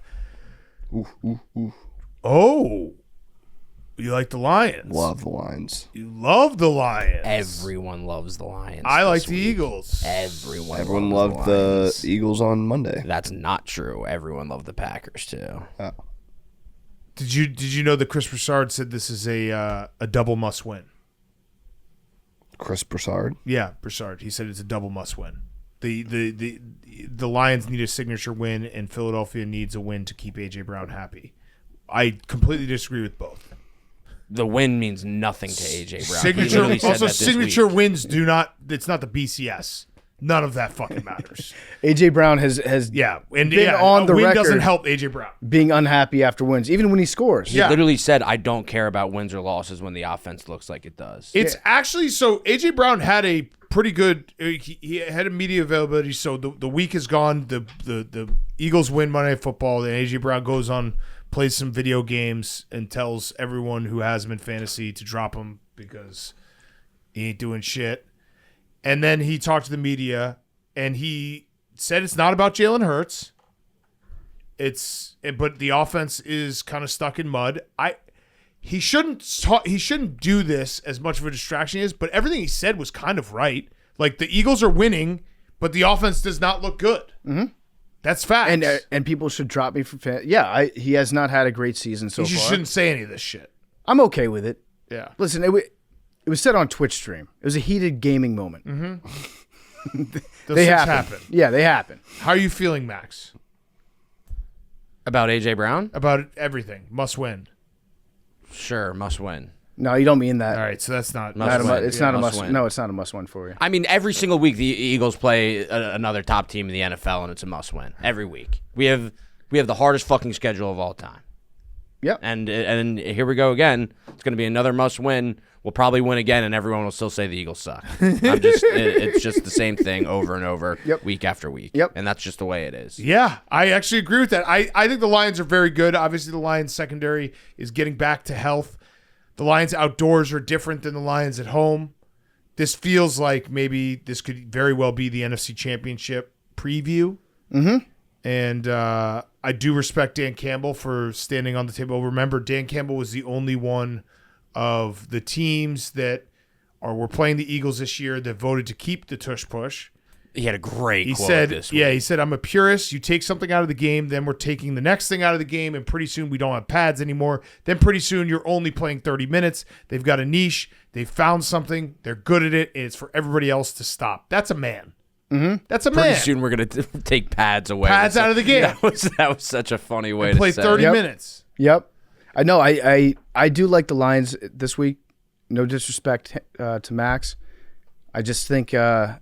No, I want everyone to. Everybody likes the. I'm actually mad that Big Cat doesn't like the Lions. Yeah. Yeah, sorry. There's probably a little bias. Well, I also would like you to Yeah. finish the alliance. Yes. This is a big alliance moment. I also think the Eagles' offense. I get frustrated watching it for you. It can't be fun watching that because in theory you have the best running back, you've got a Super Bowl champion quarterback, Super Bowl MVP quarterback, you've got two incredible wide receivers, you've got a great tight end, and you have the best offensive line in football. the best offensive line in football is very banged up right now. Mm-hmm. Yeah. Three starters are down. Oh, you got 3 down now? Yes. Well, they ain't three gonna are play? three are limited. Yeah, Jurgen's still out. That's a big test. If Lane plays. If Lane plays, I will not be as. If Lane doesn't play, I will not be as confident because the Lions have a good pass rush and we need our offensive line to, be sturdy. I don't know. I still feel good. Like this is just the Eagles are just kind of that new team in the NFL that they're so good and they win every week, but everyone loves to hate them, and then it's just inevitable that we just keep winning football games. Yeah, I mean, but the criticisms of Kevin Patullo in the offense are fair. Yeah, and we're still 7-2. Yep. Like Yep. if the season's not over, teams get better throughout the season. Offenses can get better.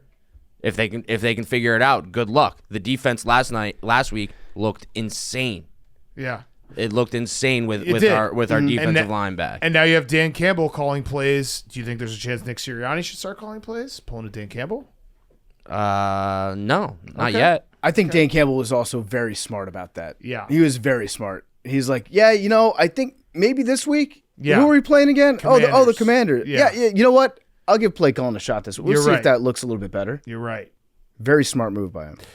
Oh, also, with the Broncos, jumping back one game. Yep. Do they ever play games on the road? It doesn't feel that Or way. do they only play home games? Did the Broncos get the first schedule where they get every game at home? Because it was the combo when they played the Eagles and then played overseas in back-to-back weeks. I feel like that was just all their road games for the year. probably, yeah.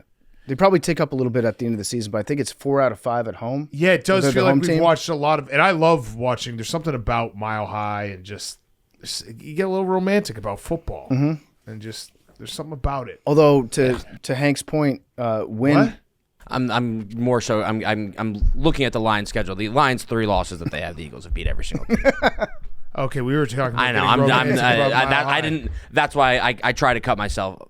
off. The Packers You literally turned your mic on just to go. Well, but then because I was gonna say something, I was like, I shouldn't say Say it. something. Say I mean, lost to the Packers, Eagles beat them. Got smoked by the Chiefs, Eagles beat them. Lost to the Vikings, Eagles beat them, and they lost the Vikings at home. Like it's a Lions suck fest because they score a lot of points against shitty fucking teams. There you go. Get the heat up. Alliance, finish the job, Max. This is just what the Lions do every fucking year. They score a lot of points against shitty fucking teams, and everyone thinks that they're the best. Whatever. If the Eagles win on Sunday night, I think we'll put the Philadelphia Beagles shirts back on stale because those were fun shirts. They looked ridiculous. They were cool dogs. They were very cool dogs. But you're right. The Broncos don't play on the road. They don't play on the road. Yeah. And they get the altitude. Okay, let's do our fantasy minute. Let's do our picks. Let's do our picks first. So we have the touchdown parlay. We won last week. Shout out everyone who rode with us. It was like 14-1. Great job, boys. Football season just got even better. Barstool's bringing you the game of the week every single week through the end of the regular season. Here's the deal. Every Friday we'll announce a game of the week from the Sunday slate of games. When the game of the week drops, all you have to do is share a bet slip on that game with the hashtag BarstoolGOTW through X or email, and you'll be entered for a shot to win one of $5,000 bonus bets. That's right. 5 lucky winners every single week of the season. Download the DraftKings Sportsbook app. Use code TAKE to get in on the action today. What are we doing? Let's win. I would like Rashee Rice. Okay. Okay. PFT? I think that's a very good pick, Hank. For mine, I am going to take... I'll take the Sunday night game if you want.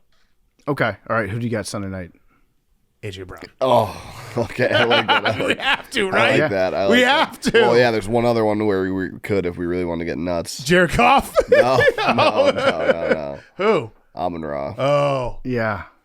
I don't want to do that again. Okay. I think we got to do AJ Brown. I like that. Yeah, AJ Brown's I good. agree. I actually agree. Yeah. I'm going to go... you know what? I'll go JSN. Okay. He's plus 135. I like this. I like that a lot. This is let's put this all together. Let's get us 1100. Okay. So we won it last week. Let's win it again for the people. Love this. We're up on the year. Yeah, we are up on the year. Ride with us. We will be streaming the afternoon and night game, so we'll be riding with the people. Let's do Jerry's fantasy minute, fantasy fuck boys. I don't know what happened yesterday, but Jerry texted PFT and I said, "Give me Memes' number," and said I didn't want it before because of his negative attitude. I'm like, okay, but he sent this to you directly, Memes. Yeah. What else did he say to you? Some stuff about you. Oh, okay. What else? Don't worry about it. Any Okay. Instagram links? No Instagram links. Okay. All right. Cool. Did you already watch this, Memes? I did. That's illegal. What do you mean? We're supposed to watch it all together. I didn't know the rules. Okay, that's fine. That's a lie. Yeah, it's a lie. Start the music, Memes. Start the music. I got 1 minute. Hey, what's up? Welcome to Fantasy Fuck Boys. Get my sweat on. Very important. You got to work out once a day. Get a sweat on. This week we're going to sit people who come to work at the most contagious part of their sickness, right at the beginning, especially if you work in a small confines like a podcasting studio. Give it to everybody. Hank, you're like the herpes monkeys that escaped off the truck. We're going to sit, Travel bans, it's over. They voted. Anybody can come to this country. Come on. Come to Plymouth Rock, where Hank is from. It's over.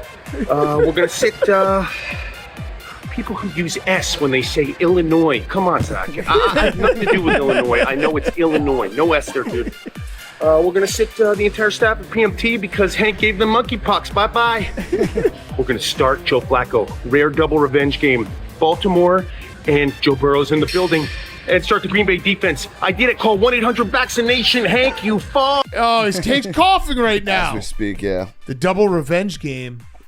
Yeah, Joe Flacco against the Steelers. Because it was a Raven. He played college football. No, for a year? I mean, because the Ravens hated the Steelers, I think. Yeah, I guess so. Yeah. Yeah, I think that travels with you. I think if you're a Raven, for the most part, you will continue to hate the Steelers. Yeah, I'd agree. Unless you're, yeah. I'd agree. What are you guys laughing about in there? No, nothing. What? What? So funny. What's so funny? Share with the class. We just said Pat's dinner. It looks like a good dinner. What was it? It's It was just two pieces of pizza, garlic knots, and M&Ms. That's not enough, Zach. It's good spread, though. Yeah, that is a good spread. He hit a lot of categories. Okay, picks, and then we'll get to our interview with Joel Klatt. Who's up first, and what are the records? We don't know. PFT's up first. Okay.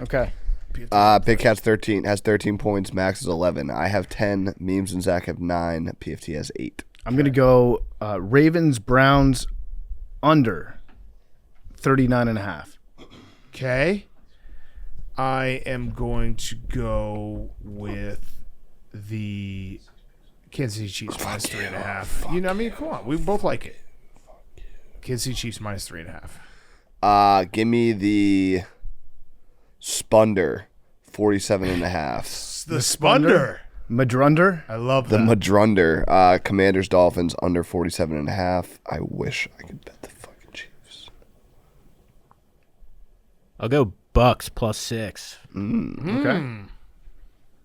I'm going to go Jags plus 3. Okay. I would like to go Falcons minus 3.5. And? And I would also like to go under 48.5 in the Seahawks-Rams game. Okay. I will go under 44.5 in Chiefs Broncos. I will go over Packers Giants 42.5. I don't know, man. I like that pick, Memes. That was my pick. Fuck. I love will Jameis. take the motherfucking. Can I get Browns plus 7.5? Yeah, that's what it is right now. I like that too. I was debating that one. I'll take that. I like Browns that plus one. 7.5. Yeah, you can absolutely get it. Pray Lamar doesn't play. Browns plus 7.5. Did anyone take the Steelers Bengals over? I don't think so. I'm just gonna do it. 49.5. All right. Bengals overs. I'm going to take the New York Football Giants plus 7 Okay. against the Packers. Jameis. 7. It's a lot of points. Jameis. Okay. Let's get to our interview. We got Joel Klatt in studio, and then we'll finish up with Fyre Fest. Before we get to Joel Klatt, he's brought to you by Chevy. Football season's here, and if you're grinding through the week or gearing up for kickoff, there's one ride that's always game ready. The Chevy Silverado. The Chevy Silverado is a longtime partner of Part of My Take. It's our favorite truck. It's all about grit.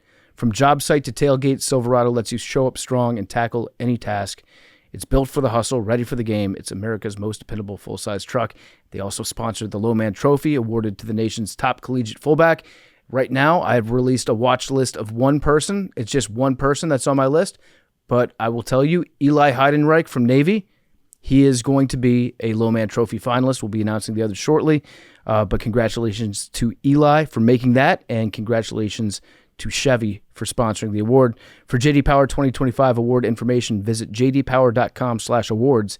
Head to Chevy.com. Learn more. Build your own Chevy Silverado today. Check it out. Joel Klatt is also brought to you by our awesome friends over at Shady Rays. I'm wearing my Shady Rays right now. We can talk about gifts, not the kind that get tossed in a drawer, but the kind that actually get used and appreciated. The holidays are coming fast. Shady Rays sunglasses are an easy win. Every pair is polarized, durable, and lightweight. They've got a ton of great-looking, high-performance styles that hold up no matter what you throw at them. and the price is way less than what you'd expect for the quality. And here's what sets them apart. If you lose or break your shades, Shady Rays has your back. They have lost and broken protection, no hassle, just a solid guarantee. So whether you're picking up a pair for yourself or for someone on your list, Shady Rays makes gifting simple. Quality built, looks great, and actually worth it. Start your holiday gifting early and head to shadyrays.com. Use code PMT. Get 35% off your polarized sunglasses. Try for yourself the shades rated 5 stars by over 300,000 people. I love my Shady Rays, and that lost or broken protection is amazing. It comes in super handy. I lose sunglasses all the time. Not a worry with Shady Rays. Check them out today. 35% off for holiday gifts at Shady Rays. ShadyRays.com, promo code PMT. And now, here's Joel Klatt. Okay, we now welcome on a very, very, very, very, very special guest. It is Joel Klatt. You can listen to him on the Joel Klatt Show, which is a great college football show. You also can hear him every single Saturday, big noon kickoff with Gus Johnson. Joel, this is actually serendipity because I had one of our fans tweet us and be like, can you guys please get Joel Klatt on? Nice. Last night. He's love like, it. He's going to be in town. I was like, it's already planned. He's love here. it. So this is a guest that I think a lot of people wanted. We're excited to have you here. But I have a very important question to ask you to start. Okay. Did you think we were maybe about to lose Gus Johnson at the Indiana Penn State game? I did see there was, I can't remember who tweeted it, but I saw one of the tweets right after. It was like, Indiana broke Gus Johnson. And I will tell you, I've worked with him for 11 years, and I've never heard him crack. Yeah. I knew he was struggling a little bit with a cold last week. And then, like, I didn't hear it all game, and he has given some big calls. Yeah. 'Cause it's a great game. And then when that play happened, there was two thoughts. One, I was like, there's no way he's in bounds. And two, I was like, oh, he cracked right there. Yeah. Uh-huh. I thought we had lost him for a second. I thought we lost him for a second. Yeah, I was like, but Joel's man, going to have to finish this broadcast. We don't have Gus Johnson anymore. he is so – here's what I love about working with Gus is that, well, we all watch and consume sports all the time, guys, and as you know, and this is not a knock against all these other guys, but everybody has like a prepared call, you know, and ready to go, and that's great, and it can be iconic. There's no doubt. Gus reacts with pure emotion in the moment, just like you're sitting on the couch with it, and I think that's what resonates. Yeah, and that's what you heard on Saturday. And we say this because, you know, we're good friends with Joe Buck, and we've had a lot of broadcasters on. Like, your guys' camaraderie and relationship comes through on the broadcast, and I think that's such an underrated part of watching a game where the two guys that are calling the game are friends and they have rapport. It comes across. It makes it so much better. Yeah. Well, thank you. First of all, that's nice of you to say, and that's something that we talk about more so than the content. We talk about the sound and the rhythm of the broadcast, and he actually taught me that. He's obviously so experienced and he's so good at what he does. And I remember when I first started working with him, he used to talk to me and he was like, "Hey, listen, man, we're just in the double dutch right now. Don't trip the rope." He's like, because the fan just wants the rhythm. And they like it when they know who's speaking, so our voices are different and our cadence is correct, but just don't trip the rope, you know. And I think that was something that he taught me early on when I started working with him, and it's something that I've held on to ever since. And in the best ways, I focus on, and he focuses on, the rhythm of the broadcast in those moments. Yeah, and I think that it works. Yeah, it does. It's a lot of fun to listen to. I did think that maybe he passed away though. Yeah, that was after that the scream he let out in that moment. I think you did a good job of letting him breathe afterwards. Like, you weren't like checking on him, like, "Are you okay, partner?" Yeah. How does that work? Because you were talking about like the double dutch. You don't want to step over the other guy's lines. I think in podcasts it's one thing because half of our job is like just yelling at each other. Sure. But when you're doing it in the booth and the game's going on, it's always nice to hear a booth like yours that lets the other person finish. There's a space. The other person begins. Do you guys, is that just the rhythm that you've established over the years, or is there actually like physical touching? Like, I'm going to touch you while I'm talking. Yeah. Hands off. You go ahead. Very little like communication between us, so it's all a rhythm that is just unspoken.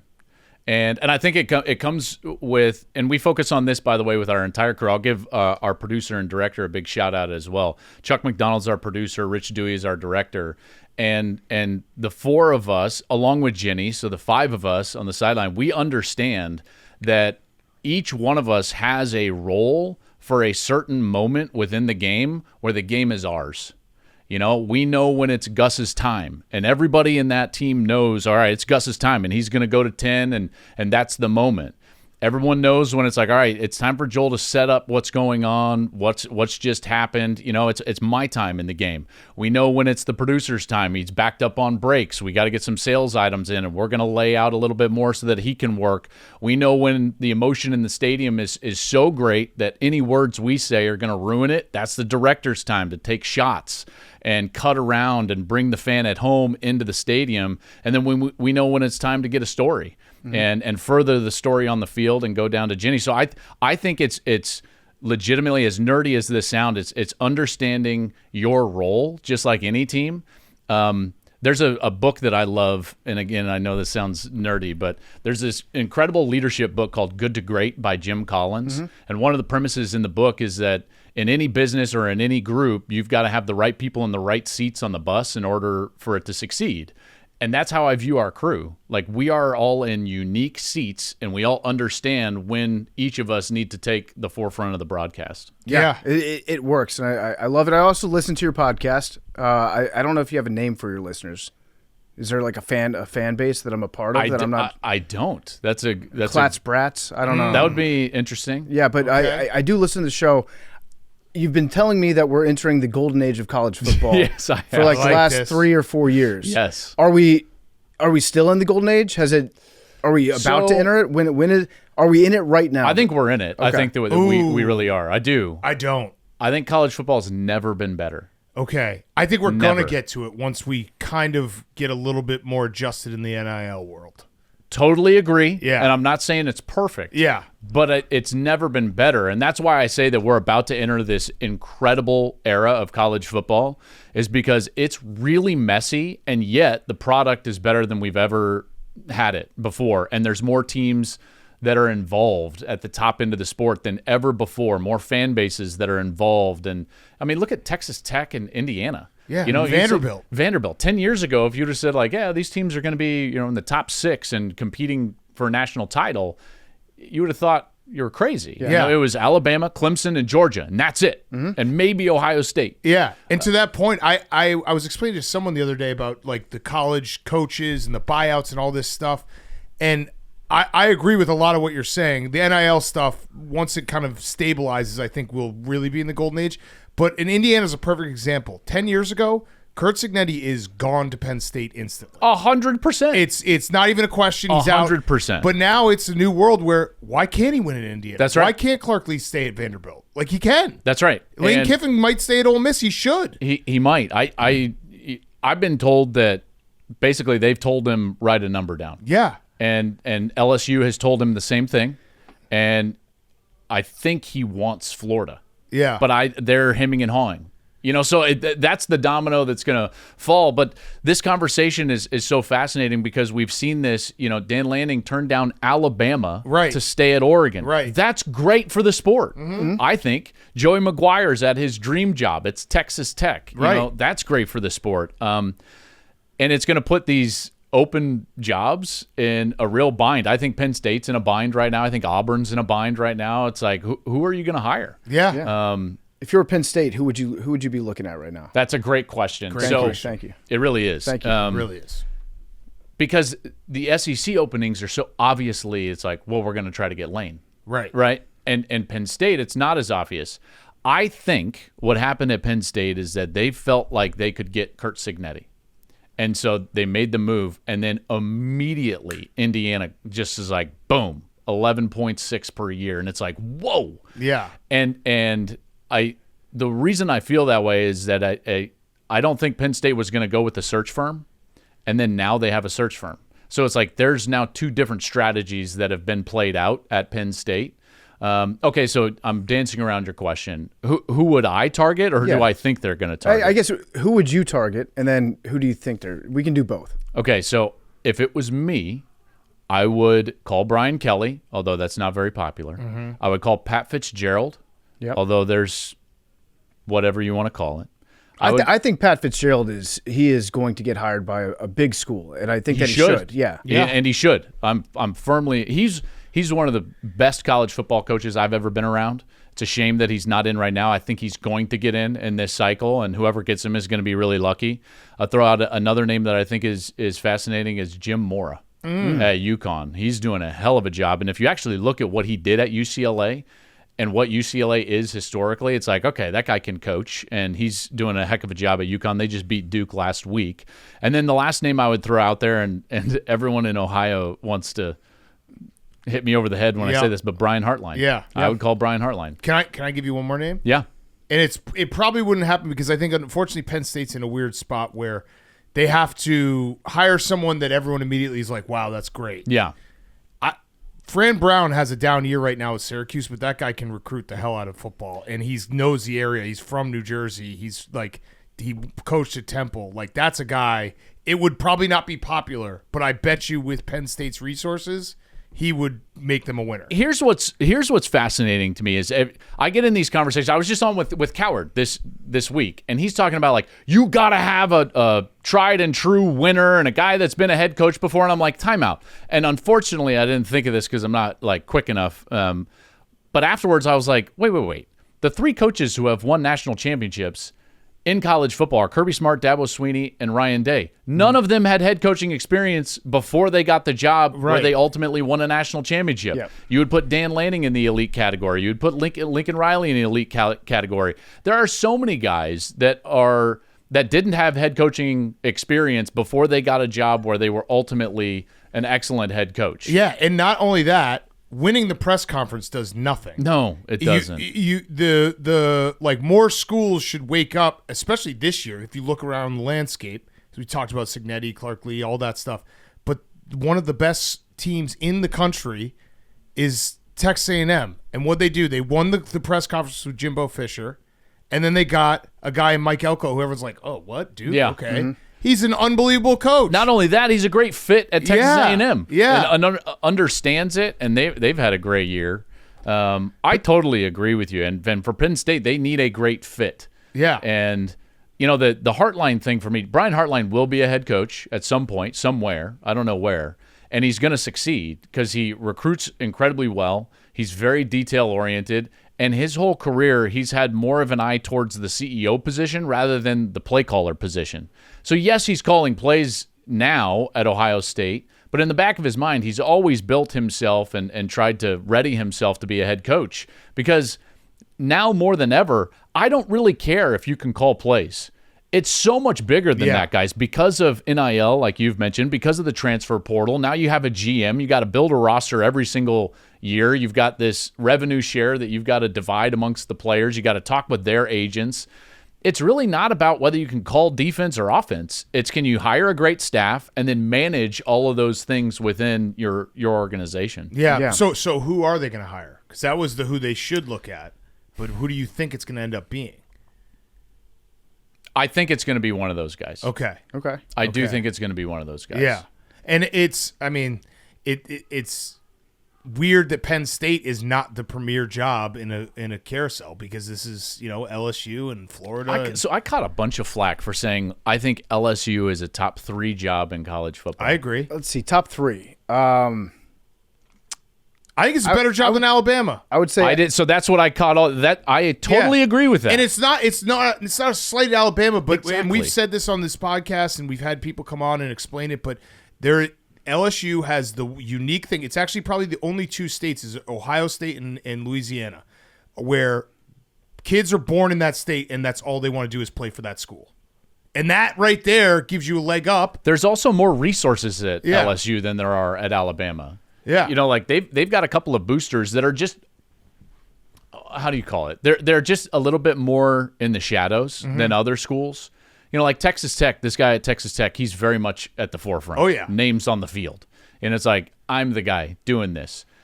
There is a guy at LSU that is wealthier than the Texas Tech donor that is behind everything going on at LSU. They've got massive resources. Are you talking about Todd Graves?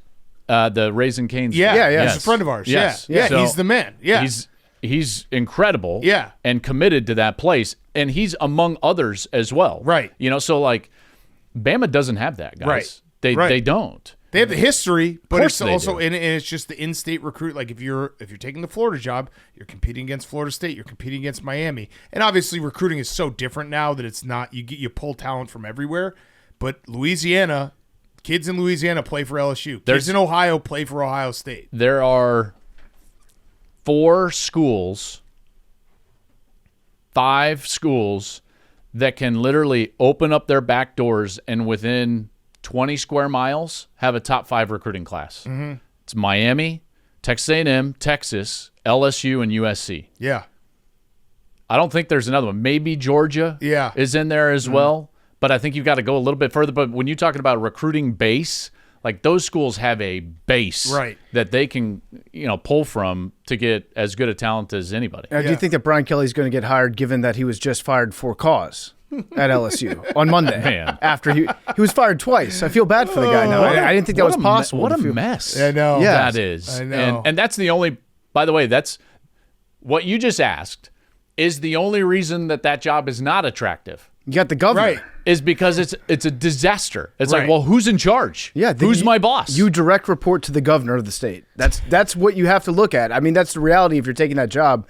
And just by hearing him give a press conference, I know nothing about the man's politics. I don't either. Anything that he's done in the state. I just know that is a guy that is going to be a problem for a head coach. You never want to work for someone that is passionate about what you do, but knows very little about it. Mm-hmm. Yeah. Mm-hmm. Yeah. But they don't know that they know very little about it. No, they think they know a lot. Yeah. But they don't. So I don't know how attractive. I think in the overarching conversation, LSU is a great job. Yep. This year, I don't know because of all of that mess behind the scenes. I do kind of like Governor run the damn ball, though. Like, if that's what you're dealing with from the governor, there's something charming about that. Yeah, in that's like right. a deep South kind of way. That's but right. Yeah, I do think that LSU is going to be a great job. And Who do you think's going to get it? Do you guys think Lane's going to take that job? I don't feel like think Lane's going to Lane's- take that job. I think he's going to stay. I think he's going to stay at Ole Miss. I do too. If you had asked me last week, I would have said no. He's definitely going to leave. I'm leaning that direction. Yeah, because I mean, think about what he has. You can win there. He's proven that, and he also has. If he goes and takes the Florida job, the LSU job, he has to win right away. Yeah, he's built up the capital at Ole Miss. He's got a really good thing going, and they're at places as a program that they've never been before, and he's the reason for it. So if they have a down year, no one's going to be like, "Hey, get rid of Lane." It's a great point. Yeah. I also let me make an analogy to Colorado, which is where I played, and Deion. Like Colorado needed Deion Sanders badly, like they needed air to breathe. But I would make the argument Deion needed a place like Colorado because it wasn't a place that was going to be heavy-handed with tradition or you can't do this or that. It's just like, hey, man, you've got the keys to the entire castle. Do it how you want to do it. This is your program. And in some ways, Lane has that at Ole Miss, and he wouldn't have that at other places. There would be, boosters or people around saying like, well, we don't do it that way. And Lane's like, I do. Yeah, sorry. right. And at Ole Miss, it's his program. Right. And I think if you sat back and if you're Lane and you valued that, then you would stay. That's why I'm leaning that direction. I think Ole Miss is good for Lane as much as Lane is good for Ole Miss. Absolutely agree. Yep. Do you have a Heisman vote? I do. Who'd you vote for last year? Oh gosh, the winner. Okay, good. Travis Hunter. Yes, yeah. Travis Hunter. All right, good. I'm good sorry, decision. I just totally blanked on. No, that. we bet on Travis Hunter in August, and our listeners got very. Did you upset. really? Yeah, because then we talked about it every single week, nonstop. How good, guys! Travis That Hunter was my one preseason prop bet. Yeah. That I gave on my pod. I was like, guys, I didn't give any other prop. I said 60-1. Travis Hunter is an incredible bet right there in value. Yeah, and it nice hit. work. Yeah, and it hit. And then I got to vote for it. Is that bad? No, if you say it and then you just don't. I mean, as long as you don't bet it. No, we don't have Heisman I've never votes. I've never bet. How about that? Good I've never for you. bet $1 on sports. They're good for you. Yeah. So who do you? I'll bet Greg Olson that I'll beat him on In the gauntlet. Damn gauntlet. Who do you? Can't believe he got to do it twice. Sorry. It was crazy he got to do it twice, but he's so good looking. And he just kind of he wowed us. He charmed you. Yeah, exactly. Yeah, that's fair. So who? Give me your 3 this year this that you're year, looking at. my list is in no particular order: Mendoza, Julian Sayin. I really like Ty Simpson, and I like Marcel Reed. And then Jeremiah Love. I was just going to say the guy that is like gaining steam is Jeremiah Love. I agree with that. Maybe because we bet that in August. Maybe.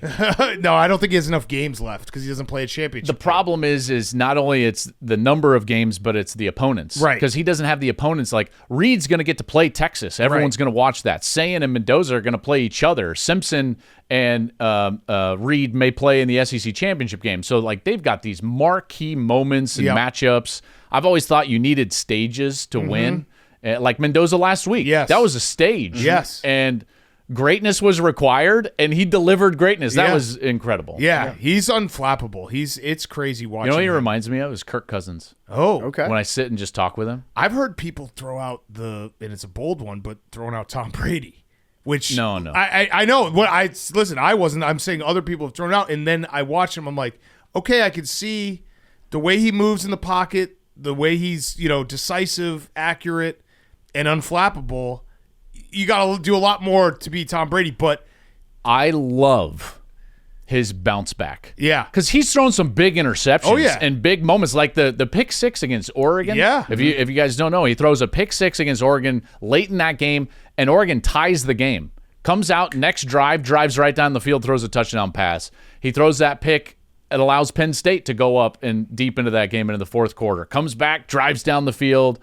So I love that aspect, and that does remind me of Brady. I'm talking about when I sit with him and in those production meetings. He said 3 words, and I was like, oh, my gosh, this is Kirk Cousins. do you think... And I don't mean that in a bad way. Yeah. No. I Kirk mean Cousins that had in the an best incredible possible career. way. Yeah. Probably the nicest guy in the world. too. Yeah. Very nice. Do you think Julian's saying, so we've been very high on Ohio State. We were, I think, the first to say that this year's team was better than last year's team. I think we said it in September. We might have been doing it as a bit, but it turned out to be true. That happens to us sometimes. It's good when a bit turns out. Yeah. It's great. But Julian's saying, that the one thing you could say about Ohio State this year, they have been so dominant. What happens when they're in that type of game, that situation where it's tight, late, and Mendoza's proven it? Do you have any reservations about Ohio State in those type of moments? Because they're going to be in those games in the playoffs. I only have one reservation about Ohio State, and I don't know how great they are running the football. Yeah. That's where they're not better than last year. Yeah, that's right, because those 2 backs were tremendous last year, Henderson and Judkins. They had a moment of adversity when Penn State gets a fumble recovery right before half and scores, and so they have to go in at halftime, and it's 17-14. And that third quarter offensively was Carnell Tate, Jeremiah Smith, and Julian Sayin. And that showed me a lot because it's like, okay, when you're backed into a corner, you're going to show me your actual blueprint. You're going to show me exactly who you are. And they came out and just threw haymakers. And I'm like, that's the best passing game in America. Yeah. He's so impressive with how quick his mind works, and then his release, and then his accuracy, guys. It's off the charts. Yeah. His accuracy. So normally a guy that throws for 80% is going to throw like 80% of his passes at the line of scrimmage. Right. If you look at average yards of air yards per pass, he's in the top 5 in terms of throwing the football, down the field in college football. So to be at that percentage is wild. Yeah, and I am a believer that Ohio State, the way that their schedule has, they're so much better than these teams that they haven't had to fully unleash it. And I think there is a gear there that they're kind of not holding back intentionally, but you've seen flashes of it every now and then where they'll be like, all right, we're just gonna do this right now, and we're just gonna score very quickly. And Jeremiah is gonna get it, and then Carnell Tate, and they have that. The Washington game was like that. The Washington game where they kind of putzed around and they're like, you know what, let's just hit the Jeremiah Smith button for a second. And I think that and this might be like too deep, but I think that's Coach Day growing. Yeah. Because I think there were times in the past that he played games against the narrative and not against the opponent. Every time against Michigan. You could argue that. He went on a tirade against Lou Holtz. Yeah, he tried to run the ball against Michigan last year. And this year, it feels very opposite. And actually, post-Michigan last year, it felt very opposite. Their run through the playoff, it was like, no, this is who we are. Yeah. Like, come and get it.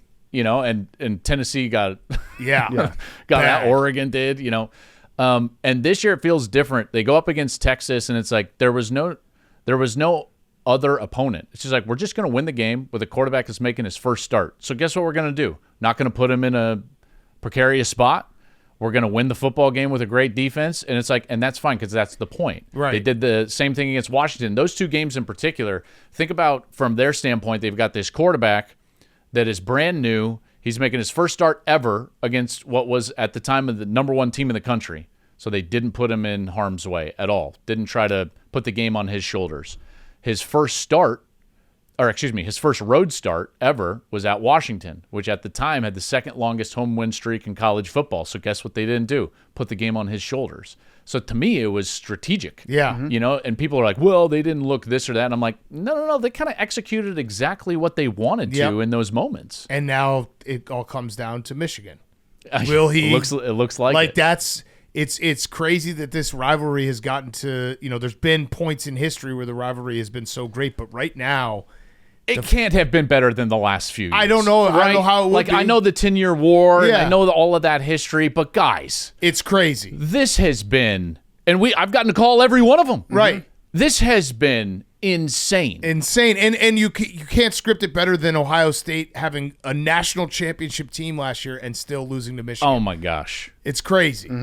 I will tell you, that's of all the games I've ever called, I took my headset off and I was like, that didn't just happen. I felt the same way. I was like, no way. Yeah. I couldn't believe it. There was nothing in my prep, nothing, that I was like, well, they've got a chance here. Nothing. Right. They couldn't pass. They couldn't throw the ball last year. They didn't really try to until late in the second half. And they're like, okay, we should do the stuff that we're good at. The one thing that I missed in that game specifically is just how good those two defensive tackles actually were. Yeah. And what those two allowed them to do. And, by the way, that Michigan team, if you take a look at the last 5 games of the season, they were the best defense in college football. Yeah. They beat Ohio State. They beat Alabama. You know, they beat. They hung with Indiana. Yep. Like, they were playing great offenses, and they were still the number one defense in the country. I definitely missed that leading into that game. But this one could be incredible because there's a really good chance. We'll see if Michigan can beat Northwestern this weekend in Wrigley. You know, there's a solid chance that Michigan's sitting there at 9-2, and with a win, could get that second to last spot in the college football playoff. Like, this could be a monster as well. Yeah. And so looking past that, it does feel like we're on an Indiana-Ohio State collision course right for now. the champ game. Yeah. So tell me about how those styles match up and what you see in them, because I keep going back and forth. I keep talking myself out of one side or the other. But what do you see in terms of, like, does Indiana? I feel like they've got the dudes this year. They've got the players. So I don't know that it's going to be that lopsided. It will be lopsided a little bit in terms of talent, but they've closed the gap quite a bit. So what do you see happening? So to beat Ohio State, I firmly believe you have to have great balance on offense. Because if you give that defense, as athletic as they are, a one-way go, and you're just a passing team or you're just a running team, I think that they're too good for that. And so, because of that, one of the rare teams in the entire country that I think actually matches up well with Ohio State is Indiana, because of their balance, because they can run the football 5 times. They've run it for over 300 yards. Now, they didn't run it great against Penn State, and that's the recipe to beat Indiana is slow down their run game. But Mendoza is also very good. So they can throw the football, they can run the football. That's going to make life difficult on what I think is the best defense in college football. And then on the opposite side, here's what I like, this idea of putting Julian Saying in a pressure cooker, getting pressure to him, making him feel uncomfortable. No one's been able to do that, but Indiana rushes the passer as well as anybody, and they do it in a unique way. And so because of the structures that they run on the defensive side, if I were to say of any team in the country, like, what's the toughest matchup for Ohio State? It's Indiana. And so I can't wait for that game. I hope that we get that game. I think Indiana is as I think they can win a national championship. I really do. My question for them, I said the run game for Ohio State. My question is health and injury, because they haven't gotten to recruit like Ohio State or some of these other teams and build up class after class after class and have a bunch of depth. And so and we saw it last week. Elijah Surratt was down. They had a left guard that was down, and they struggle a little bit. So if they're healthy, they're really good. List the teams that can win the national championship this year. Ohio State, Indiana, Texas A&M, Georgia, Texas Tech, Oregon. So No Bama. no Bama. I know. Bama fans already hate me, so Yeah. it is what it is. Yeah, just who cares? Here's the thing with Bama. I love what Alabama does, throwing the football. They are not good enough elsewhere. So they're going to run into a matchup that is not favorable for them, and they will lose. That's just the way I feel about it. It's tried and true. NFL, college, you cannot be one-dimensional. And we've seen a few different times during the course of the year where Simpson has not been at his best. Versus Florida State, they lost. Second half against Georgia, they got pressure to them. They stagnated. Georgia almost came back and win.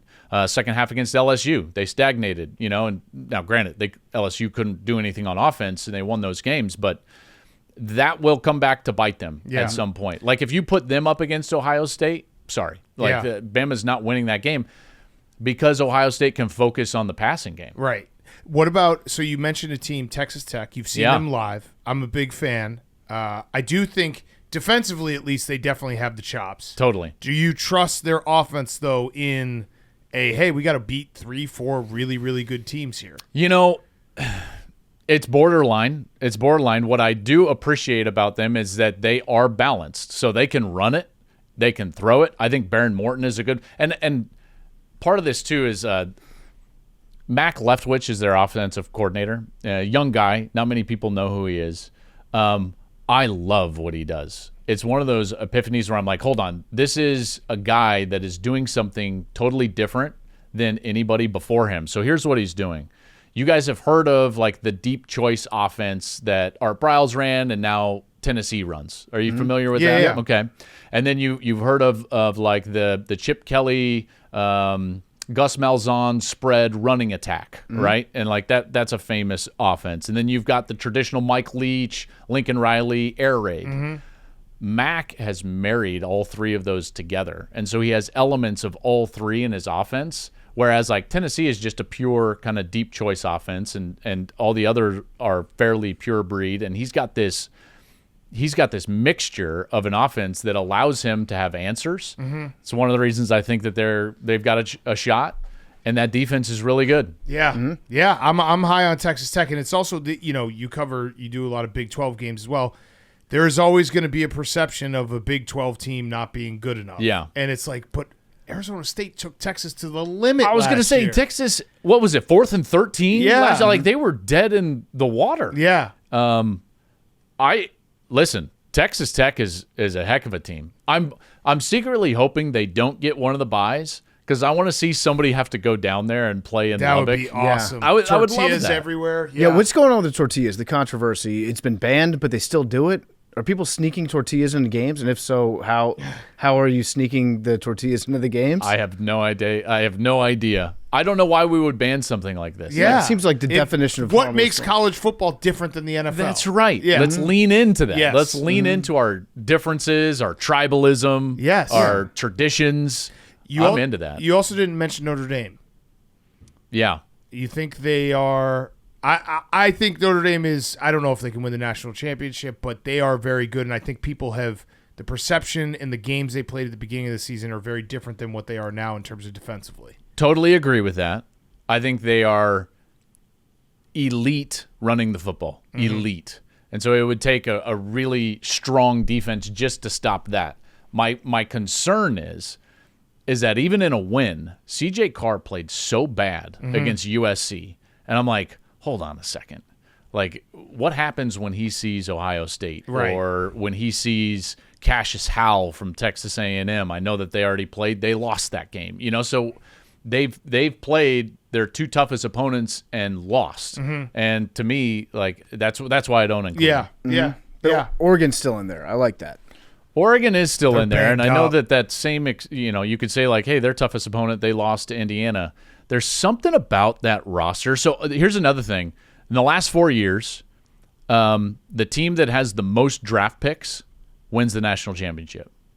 And if you look at like some of these top 50 lists, or I start to compile my top 50 and top 60 players in the draft, the top two are Ohio State and Oregon. And it's like, so that's why I include them. It's because I'm like, they have the top end talent. Now they're young in a lot of areas, Dan Lanning is, dude, that guy is a war daddy. He's a psycho. Like he's gonna win a national championship. War daddy. War Daddy's good. Yeah. I follow-up question, Mr. Klatt, PFT commenter here from Part of My Take. Do you think that maybe the reason why the last 4 teams that have won championships have more draft picks is because they won national championships, and then they're seen in the national championship game performing, making plays, and then NFL scouts are like, I love that guy.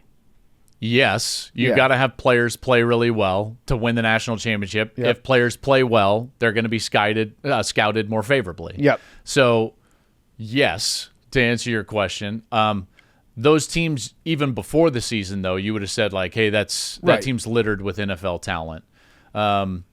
Here's a great example of that. A guy in the 23 Michigan team that before the year wasn't mentioned as like a real elite NFL prospect. And by the end, after they played Alabama and Nick Saban and Washington and win the national championship, Mike Sainristil, he was like the talk of the scouting universe. And it's like, man, this guy is incredible. He was the whole key to the defense. And I think that speaks to your point, that it's like the players developing into that make them national champions. I think that's probably correct. He's a great player. Awesome He really player. is. Mikey. I got a question about your career as an athlete. So Yeah. we talked about it a little bit on the Yak, but you were a baseball player first, and you got drafted 11th round, Padres, tried out. How many years did you try out for, or were you trying to actually make I it was work? in the minor leagues for three seasons. Okay, and then what was the highest level you got to? I told that story. I played 1 week of like AAA spring training, and then really just like single A ball. Okay, so Played a couple of AA games in spring training, but yeah, that was kind of it. You actually, we need to tell the Ricky Henderson story again because PFT Again? here. Yeah, have you It's not such a heard it? great one. I It's a haven't heard great it, one. no. So All we right. got to sell it. This is my best story from minor league. I need to write a book, but this one is the best. So, rest in peace, Sean Burroughs was a third baseman for the AAA team with the San Diego Padres, and I was a third baseman on the lower levels in the minor leagues. And if a guy gets hurt or a sore arm or something in spring training, it's just like, hey, like go fill in for him. Yeah. There's just very little structure, and so Sean Burroughs was banged up and he needed like 4 or 5 days off, and they were just like, hey, Klatt, like go take Sean's spot in the lineup and play with the AAA team for the next 4 or 5 days. I'm like, great, that's awesome. So the next day, Ricky Henderson gets signed by the Padres to a minor league contract. And he's 41, I think, at the time, maybe 42.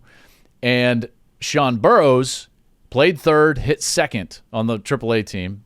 And Ricky Henderson signs a AAA contract. Where do you think he hits? Leadoff. So here I am. I'm sitting in the 2-hole behind Ricky Henderson out on the outer field. This isn't even in the stadium. Now, these are these outer fields out there in spring training in Peoria, Arizona. And I'm just like in awe. Like, there's Ricky Henderson. My goodness. And so I'm sitting there, and I would be getting into the on-deck circle, and he'd be walking up to the plate, and he'd be tapping his toes and doing his little shuffle, even for no fans, right? Yeah. Still doing his shuffle. And he'd turn around, and he'd say, 3. And I'd be like, what? Look around like, what? What is he talking about? I didn't know what he's – next at bat, 2. Take his at bat. I'm like, what in the world is going on? But in my mind, all I could think about is the 80s Bash Brothers. Yeah. And I'm like, man, I have to hit a home run so that Ricky's waiting for me at home plate, and I'm going to be coming in hot. Just be like, bam! Give him the Bash Brothers right there. Feel like I'm McGuire, Canseco. Like, let's go. Yeah. So I am swinging from the heels on every pitch that's even remotely close to the zone. I don't care. Slider? You bet. Splitty? Let's go. I'm hitting this thing out, right? Just, Every at bat. 4, 3. 2 days of this, 3 days of this, I'm like, I can't take it anymore. I have no idea what this guy is talking about. He's talking to himself. When he's talking in the third person. Yeah. What is happening? So I ask our manager, Jeff Gardner, I'm like, Skip, why in the hell does Ricky keep telling me a number before he goes up to bat? And he's like, son, that's how many pitches he expects you to take so he can steal second. Oh, so good. I love that. So good. And I do love how he was a big third-person guy. Yeah. We've been missing a third-person bet. guy. The He was the best I've ever heard. Yeah. Did he do third-person in front of you? All the time. Yeah. I never heard him say anything other than third. So he would get to first. And again, I always say, like, these are the backfields. There's nobody there, guys. This is like quieter than beer league softball, right? Like there's no moms in the stands. There's nobody there. There's no wives in the stands. And so he would get to first, and I want to almost get up. He would do his little like shuffle and tap his toes, and he would be on, and we could hear him talking to himself leading off first. Ricky gets on. And we'd all look over and be like, is he saying? Like, yeah, he's talking. And then you would hear him say, like, Ricky steals bags. It was unbelievable. I love that. That's so good. We desperately need a new third-person guy. Yeah, we do. We haven't had one of those in a while. We really do. So I brought up this whole baseball thing because you then, what was the decision? Was there a moment where you're like, all right, this is clearly not going to work? And 100%. Then most guys, specific moment, who do that, go to play another sport. They don't have success in the other sport. You then go and start for 3 years at Colorado as a quarterback. Like, how did that all go down? So Mark Pryor. Yeah. You remember Perfect. Perfect delivery. Perfect delivery. Yeah. Smooth. Calves the size of a gumball machine. Just like massive calves. Mm-hmm. He's rehabbing. And this is like height of Mark Pryor. This is 01, 02, right? Like he and Kerry Wood are like the guys. Remember, they were always injured. Yeah. And so he comes down to Mesa, Arizona for an extended spring rehab start. And lo and behold, the extended spring Peoria Padres roll into town. So we drive over to Mesa to play the Cubs. And my career's not going great. My lifestyle's not great. I'm like, what am I doing? Like, I hate to say this, but like baseball, they are not educated folks in the sport of baseball. And I'm looking around and I'm like, this ain't the life, for me. So we go over to Mesa and we're facing Mark Pryor, again, side field. And Mark Pryor's pitching. And then we find out like, oh yeah, it's a rehab start. He's throwing 60 fastballs. He's not even throwing off speed. Right. So, like, he's out here just to throw fastballs, and, like, they don't care. And I'm like, I'm a fastball hitter. This is great. I can't wait. And this dude gets up there and gives us that perfect delivery, and it's nice and smooth, and it looks like he's throwing the ball 27 miles an hour. It's just, like, effortless. And then the ball looks like an Acme rocket. Comes out of the back and then just goes like, and so I'm sitting up there, know he's throwing a fastball.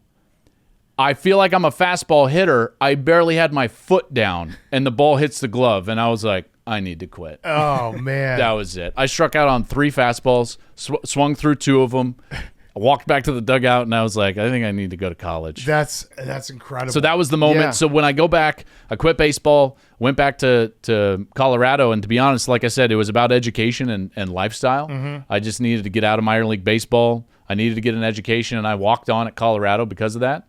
And lo and behold, it was like, it worked out. Yeah. I don't know how else to explain it. It's it incredible. Just worked out. How awesome was it being the quarterback at Colorado? It was phenomenal. I grew up there. Yeah. And so that was my team growing up. This is why I went back. I thought it would be amazing just to run out behind Ralphie, because my dad had taken me to those games my whole life.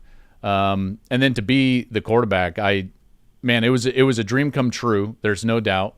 Although after, in college, they don't love like career quarterbacks. So once you're a third-year quarterback at a college, the fan base is like, okay, I think we're done with him. Who's the shiny new object? Yeah. So the end of my career didn't end all that great, but it was an unbelievable time. I loved it. I have to imagine that's a school that it is exceptionally cool to be like a star athlete Yes. at. It was great. It's a beautiful place. It was great. And so when I come back, I'm older now, right? So I'm 21. And my first year as a starter, me and a teammate of mine who I had played against in high school, and he also kind of walked on late. And so we go back, but then we just lived with 3 guys that didn't play. And we lived in this house like right on the hill, right up from the university, 833 18th Street. I really hope someone's living there that listens to this. Yeah. It was the best house. I lived in the room in the basement. My roommate had a 6-foot python that got out, didn't find him for 6 months. Like, it was quintessential college house. But what would happen is our roommates would be in the stands and they would take our jerseys that like we had gotten from previous seasons, like our actual jerseys, and wear them in the stands. They would take them out of our closets, wear them in the stands, and then just invite everyone back to the house. So we would get home from games and it was packed, right? Like our house, and there would just be people all over the place in our bedrooms, all over. It was wild. And it also was Colorado before, little down, the football program in the last 15 years before Dion got there. But you guys were still living off the 90s where it's like Colorado football was so big deal. We had won the Big 12 championship in 2001 and then played for it in 02 and 04 and 05. And so like we were okay. The problem is 05 was my senior year. We played Texas twice, Vince Young's Texas team, once in Austin and then again in the Big 12 championship game down in Houston. And they beat us 70-3. Ooh. It's a tough way to do, yeah. 70-3. Ooh. Yeah, bro. And then where you're like, I should probably they covered. try to broadcast. How did you decide to get into broadcasting? Because it feels like By chance. you've got the voice for it. Like, did Thank you you. always have that voice? No, I tried to smoke 8 packs of Marlboros. No, I'm kidding. I got into it by chance, actually. I thought I would always be a coach or go into like investment banking. And so I was doing that. I was doing investment banking after college, and I was working for this REIT, real estate investment trust in Denver. And there was a high school football package of games on the local Fox Sports Rocky Mountain back in the day. Do you remember Alfred Williams, the defensive player for the Broncos? It sounds familiar. Okay, so Alfred was the analyst for this high school football package. And Alfred got sick one night, so he said. I don't think he wanted to go call a high school football game. And the network called me because they knew I was back. I'd just been released from the Lions. And they were like, hey, will you do a high school football game? And I said no. And then they begged me to do it and said they'd give me $200. And so I went and did it. And that's literally how my broadcasting career started. That's incredible. And you were just like, were you good at it from the start? So or if you went an back executive and grabbed me after the game. His name was Ken Miller. And Ken, I owe my entire career to Ken because he said, hey, you were really good. I'm going to give you 3 more. And I told him no. And I was like, well, this is not what I want to do. This is not what I do.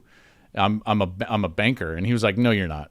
And so he gave me 3 more. And then he started putting me on other things. And then he sent the tape, unbeknownst to me, to Fox Sports Southwest. And all of a sudden they put me on the Big 12 studio show. And then the real estate market crashes in 07. And I lost my job, my real job. And my wife, thankfully, she's amazing, Sarah Klatt. She came to me and she said, hey, I just got this pharmaceutical sales job. It covers us. Try to make it work. Cool. Try to make a broadcasting work. So I got this like low rent radio show in Denver and started doing radio and TV and just started working my way up. That's awesome. That's great, yeah. Yeah. All right, this has been awesome, Joel. We love having you on. You're now a recurring guest, so you have to come back on. I would love to. Yes, we will definitely get you in the rotation. This is like the Super Bowl of podcasts. I don't know about that. Yeah. Guys, I feel very honored. Thank you for having me. Though the key to how this works is we got to always pretend we're just talking to no one. That's a good point. Yeah. I think being in the podcast space, I very much admire what you guys do. You guys do a great job. Appreciate that. Thank you. Yeah, but I got one last question. Roback question. RHOBACK.com, promo code TAKE. 20% off your first purchase. Q-zips, polos, hoodies, joggers, shorts. Roback.com, promo code TAKE. How many times do people call you Joe? Oh my gosh. It's got to be all the endless. Time. Yeah.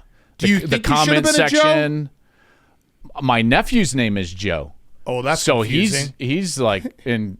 Is he a Klatt? Yeah, That's Joe very Klatt. confusing. Klatt, yeah. You can't do that. Is your talk sister, brother? Talk to my brother. Yeah, well, Jason. He can't do that.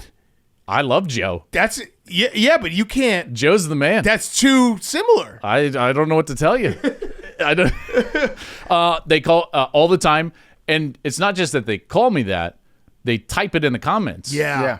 I'm Joe in the comments like crazy. Yeah. Just roll with it. It's all No, good. they're actually talking shit about your nephew. Hey, don't you dare! Joe Klatt is a saint. He's gonna get all. Your nephew is now gonna live a life where he just gets all the hate online because if someone's calling you Joe Klatt, I'd imagine 100% of the time they're mad at you. Probably Because if they know who you the are, funniest though is when they're very complimentary and use Joe, and it's like, okay, all right, thank you. cool. I'm in. I'll pass this along to my Yeah, nephew. that's right. He's gonna be fired up about this. Yeah. Wait. Oh, last thing. Do you think Northwestern has a shot on Saturday? So we're Yeah. doing big noon kickoff. You're calling the game. Yeah, can't wait for you guys to be out there at Wrigleyville. It's going to be awesome. It's gonna be so much fun.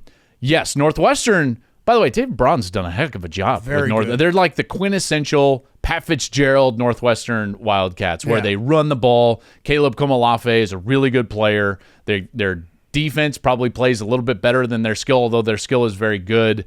I think Michigan will have some trouble with Northwestern. Yeah. Because they're not going to beat themselves. Yeah, I'm at a point now because I went to Wisconsin and the Badgers have had a little tough run here where I'm like jealous of Northwestern. How about the win last last week? nice. Let's Good go. to win one. Good to win one.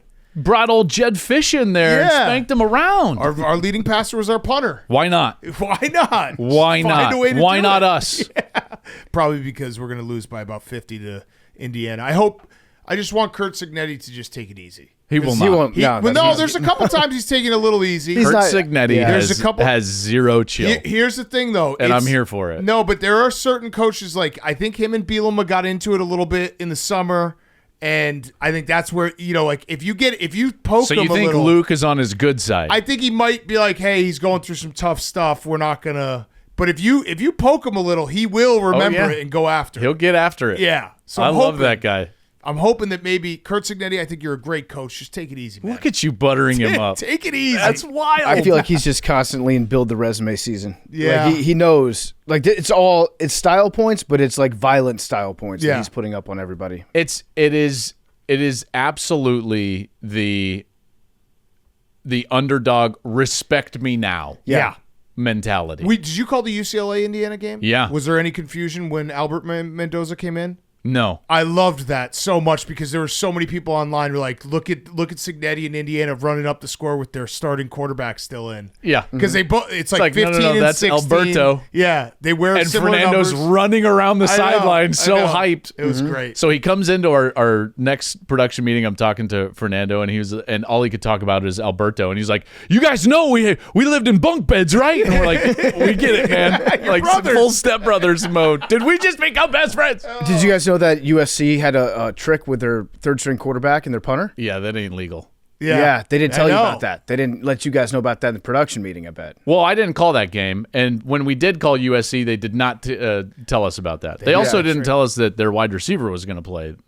Yeah. But don't worry, I'm not upset about it. I'm You're in not the business upset of about it. remembering facts. Yes. though. Yeah. All right. Well, Joel, thanks so much, man. I appreciate it, guys. Thank you for the time. Joel Klatt was brought to you by Twisted Tea, a refreshing hard iced tea made with real brewed tea, 5% alcohol. Twisted Tea is the perfect alcohol to keep the good times going all season long. Whether you're hanging out at a friend's house, catching a game at a stadium or at the bar, or just seeing where the day takes you, Twisted Tea is there to turn your day up a notch and make a good time a great time. I love the half and half. The peach is a great flavor too. The original is awesome. Can't go wrong with Twisted Tea. I'm going to drink some Twisted Teas on Saturday. Might be nice enough to golf. Definitely will be nice enough to drink a Twisted Tea outside at some point. I will be doing that on Saturday. Keep it twisted. Grab a tea. It's game time. Stock up on ice cold Twisted Tea today. And Fyre Fest of the Week is going to be brought to you by Morgan & Morgan. We all know that life comes at you fast. 1 minute, everything's going smooth. And the next, we're talking about an unexpected disaster. When you find yourself in the middle of your very own Fyre Fest, you just might need America's largest injury law firm in your corner. Morgan & Morgan has been fighting for the people and helping with your Fyre Fests for over 35 years. With Morgan & Morgan, it's easy to get started. Their fee is free unless they win. I'm curious if Morgan & Morgan helps if your likeness has been used for a holiday toy for pets, if that would expose the creators and the manufacturers and promoters of said toy to any legal liabilities. Just one thing maybe we should look into at some point. Maybe Morgan & Morgan can help protect us before Hank hires them. You can check them out at forthepeople.com/PMT. That's forthepeople.com/PMT. Okay, boys, let's wrap up the show. Fyre Fest of the week. Hank. Nothing My crazy, Fyre just Fest sick. of the week Yeah, is I'm Hank sick. got us all sick. I'm sick. Yeah, We're I'm all sick. I getting feel sick. bad. I feel like I'm gonna get everyone sick. Although I heard it's going around the office. It wasn't just me. There's been You also timed it so that PFT and I are going to get sick either like weekend. for football or maybe even Thanksgiving. You fucked us. Oh, you're putting me being a little bit sick on Tuesday. A little sick. Yeah, I mean, you were down bad, Hank. I was down bad Sneezing yesterday. all over us. Yeah, I don't know what you want me to do. It's a weird job we have where it's like I kind of have to come in. I could have not come in, and you guys would have shamed me for not coming in. No, if you're sick, stay home. But then if I didn't come in, I would have been on this podcast getting roasted. I you hear did zero how shame on Wednesday. You texted me and said, I'm going to try to come in for advisors. I said, do not come in. Did you hear how good Zach was on the couch, though? Oh, that was That's really what- good. yeah. That Yeah. was, but can you at least, did you hear about that? I watched it, yeah. I mean, every Also, time that we do the game time ad, whoa. That wasn't even when I was sick. I was doing other work. No, but that has nothing to do with it. Every time we do the show, I have to remind you to get the game time for a game. We've been doing it for months where the game is at the start of the show. Have you tried not reminding me and seen what happens? Yes, No. there's been multiple No. times where I've looked at you and you just No. haven't had a game. Zach That's was not true. locked and loaded. So you're saying you didn't remind him at all? I But did not that's remind him bullshit. at all. That's bullshit. I didn't. It's bullshit that you go out of your way to remind me. It's like you don't get like it's like if you didn't remind All me, right, no more reminders. Zach We'll was see how it goes. Zach was locked and like loaded. you're like, oh, I do something, and then and I also don't believe you didn't remind him, but that doesn't matter. I didn't. Oh no, it was no reminding, and Zach was on the couch and he was fired up to do the ad. Max was shaking his I head. pointed. No, I'm shaking my head at you. He didn't remind me. Yeah, I pointed at my phone and he was like, "What?" And then I was like, "I think I said we need a game," and he just ripped it off. No reminder before. Zach comes prepared with everything at like every moment. Yes. Every interview Except we for, do, like, he, showing up to the podcast. Oh, Fair point. got him. Now Zach got you. Yeah. It's fine. He did a good job. Okay. He did a great job. Great job. I like seeing you there, though. No, you don't. I do. I like you so much, Hank. I made a doll out of you.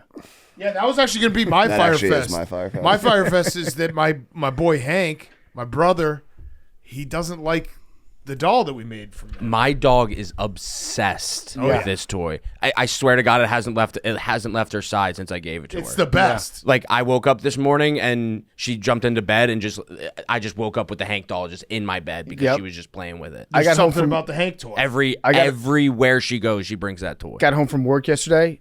Blake sprints down the stairs with Hank in his mouth. What are you doing, Hank? What did you just text?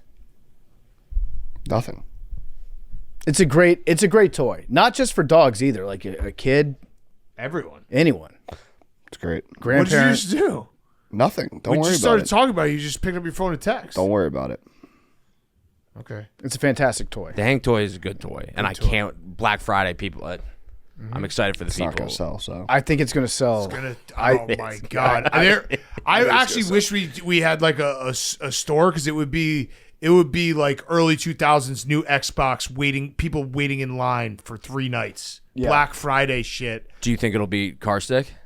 Yeah. Oh, I think it's going to be the. smash Well, car. the car sticks are limited editions. Well, so are these. This These is are also these. limited edition. Yeah. So then it doesn't. How can you say beat? Well, because it's faster. Car sticks sell out. Black Friday. I Black think they're Friday, gonna be gone. We in a also day. didn't Friday. do this amount of promotion for a car stick. We did an entire. We did podcasts about it. We had a animation about it. It was one of our first viral clips. Yeah. That was before we sold it.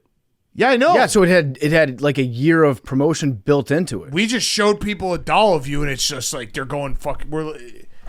They're going bananas. I can't wait for the first AWL that gets it and then sends us a video of their dog humping Hank. Oh yeah. We're gonna have to put a limit because there's so many people that are like, can I what is the maximum amount of these that I could buy? Yeah. Like it might be the one thing that people Yeah. just are gonna want to buy all of them You're at right. once. And then people are going to like take him on vacation with them, and we'll get to see Hank at the Eiffel Tower Lil Hank at the pyramids. Oh yeah. I saw a request to make one with a hole in its mouth. Oh, That's I'm down for that. That's gross memes. That's where I draw the line. Was that for memes? Also, I was sick and they Some just guy desecrated my desk area. Memes Oh did. no. What do you keep texting? Don't worry about We it. tape Lil Hank to the wall. Yeah. I want to do Lil Hank videos like Lil Penny from back in the day. R.I.P. the penny, by the way. Not Penny Hardaway, but the coin. Maybe R.A.'s voice for Lil Hank. That'd be a good one. Just think about it, Hank. Everyone go by. All right. Hank, you're going to be a superstar. PFT. You are a superstar, Hank. You are. I've had a pretty good week. Nothing really that I would consider to be a Fyre Fest, except for the fact that I've put something off for a very long time that I have to now address. Got to put the El Camino up for the wintertime. When you got the Right when I got the mullet. Yeah. I actually you may have to wait a little bit. why? You could put it up for the wintertime, but ads asked if they could do an ad. For Oh, look at that. Okay, yeah. All right. Well, It's getting pimped out. Listen. Yeah, that just extended a little bit more. Yeah, that's what I'm saying. You could extend it a little bit more. Okay, I like that a lot because I've been putting it off for a while, and then it finally snowed, and it's like, okay, now I got to wait for the snow to melt. Now I'm gonna try to park it in the office again, but now we got 2 Vanny Woodheads that are in the loading bay, so we might have to rearrange those so I can keep the El Camino in there. But yeah, it's a bitter time of year. The El Camino, Max is right. Great summer, clean summer. Started every single time. Didn't break down. It's so back. That thing is so back. We got one healthy year under its belt. Next season, we're going to come in with all the expectations, and nothing's going to go wrong. Super Bowl season for the El Camino. This was the year before the year. I love love El Camino. that. Yeah, I loved it. I love it.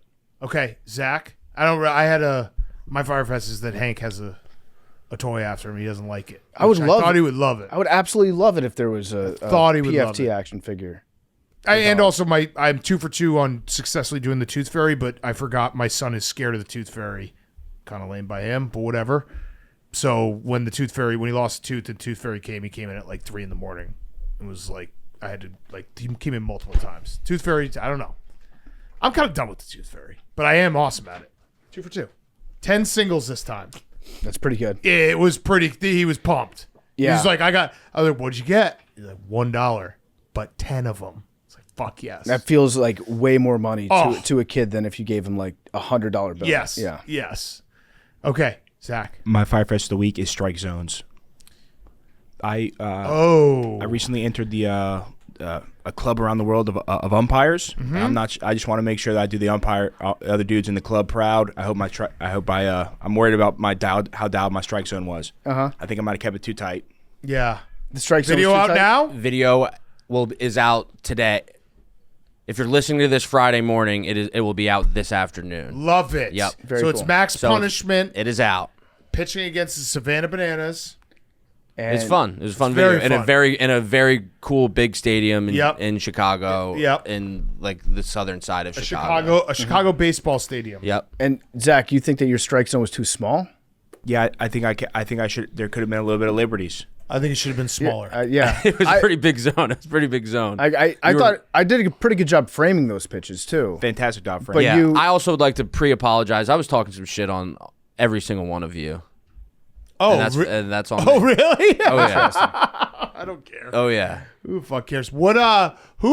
So Stephen Che lost. Who finished second this last year? I did. Oh, so you're going to catch Stephen Che. That wasn't never getting out of that one. I'm going to catch Stephen Che, and he's going to pitch strikes. Yeah. He's got this. I believe in Stephen Che's arm. I do. I don't. Okay, good show, boys. Let's do the lottery ball. It is brought to you by Jackpocket. Today's lottery ball segment is brought to you by Jackpocket, America's #1 lottery app. Jackpot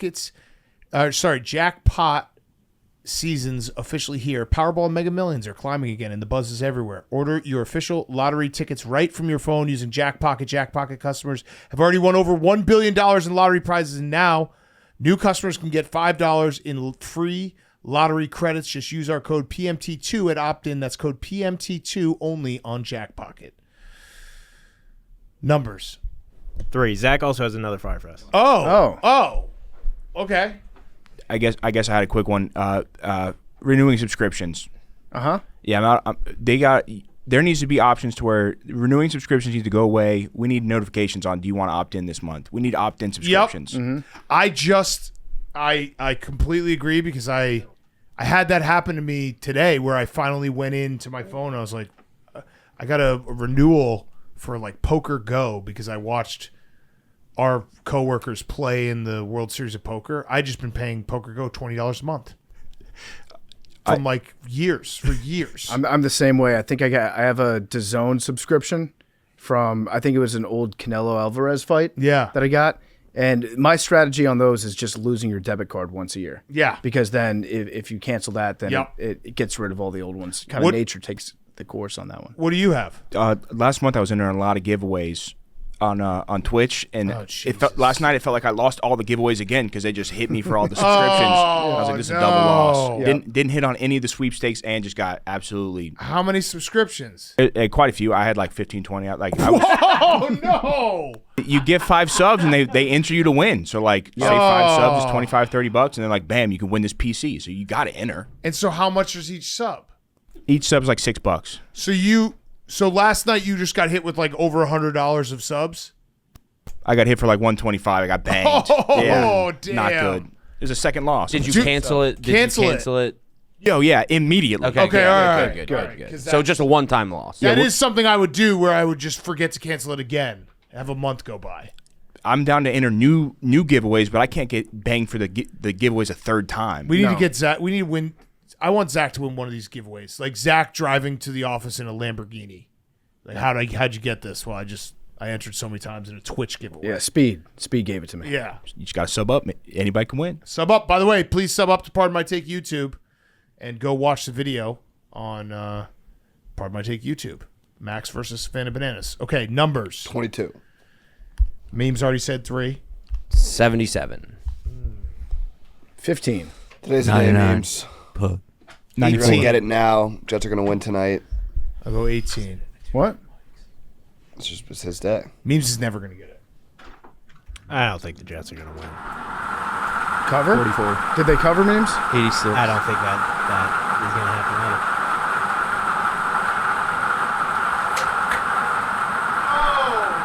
19. 19. 19. Love you guys.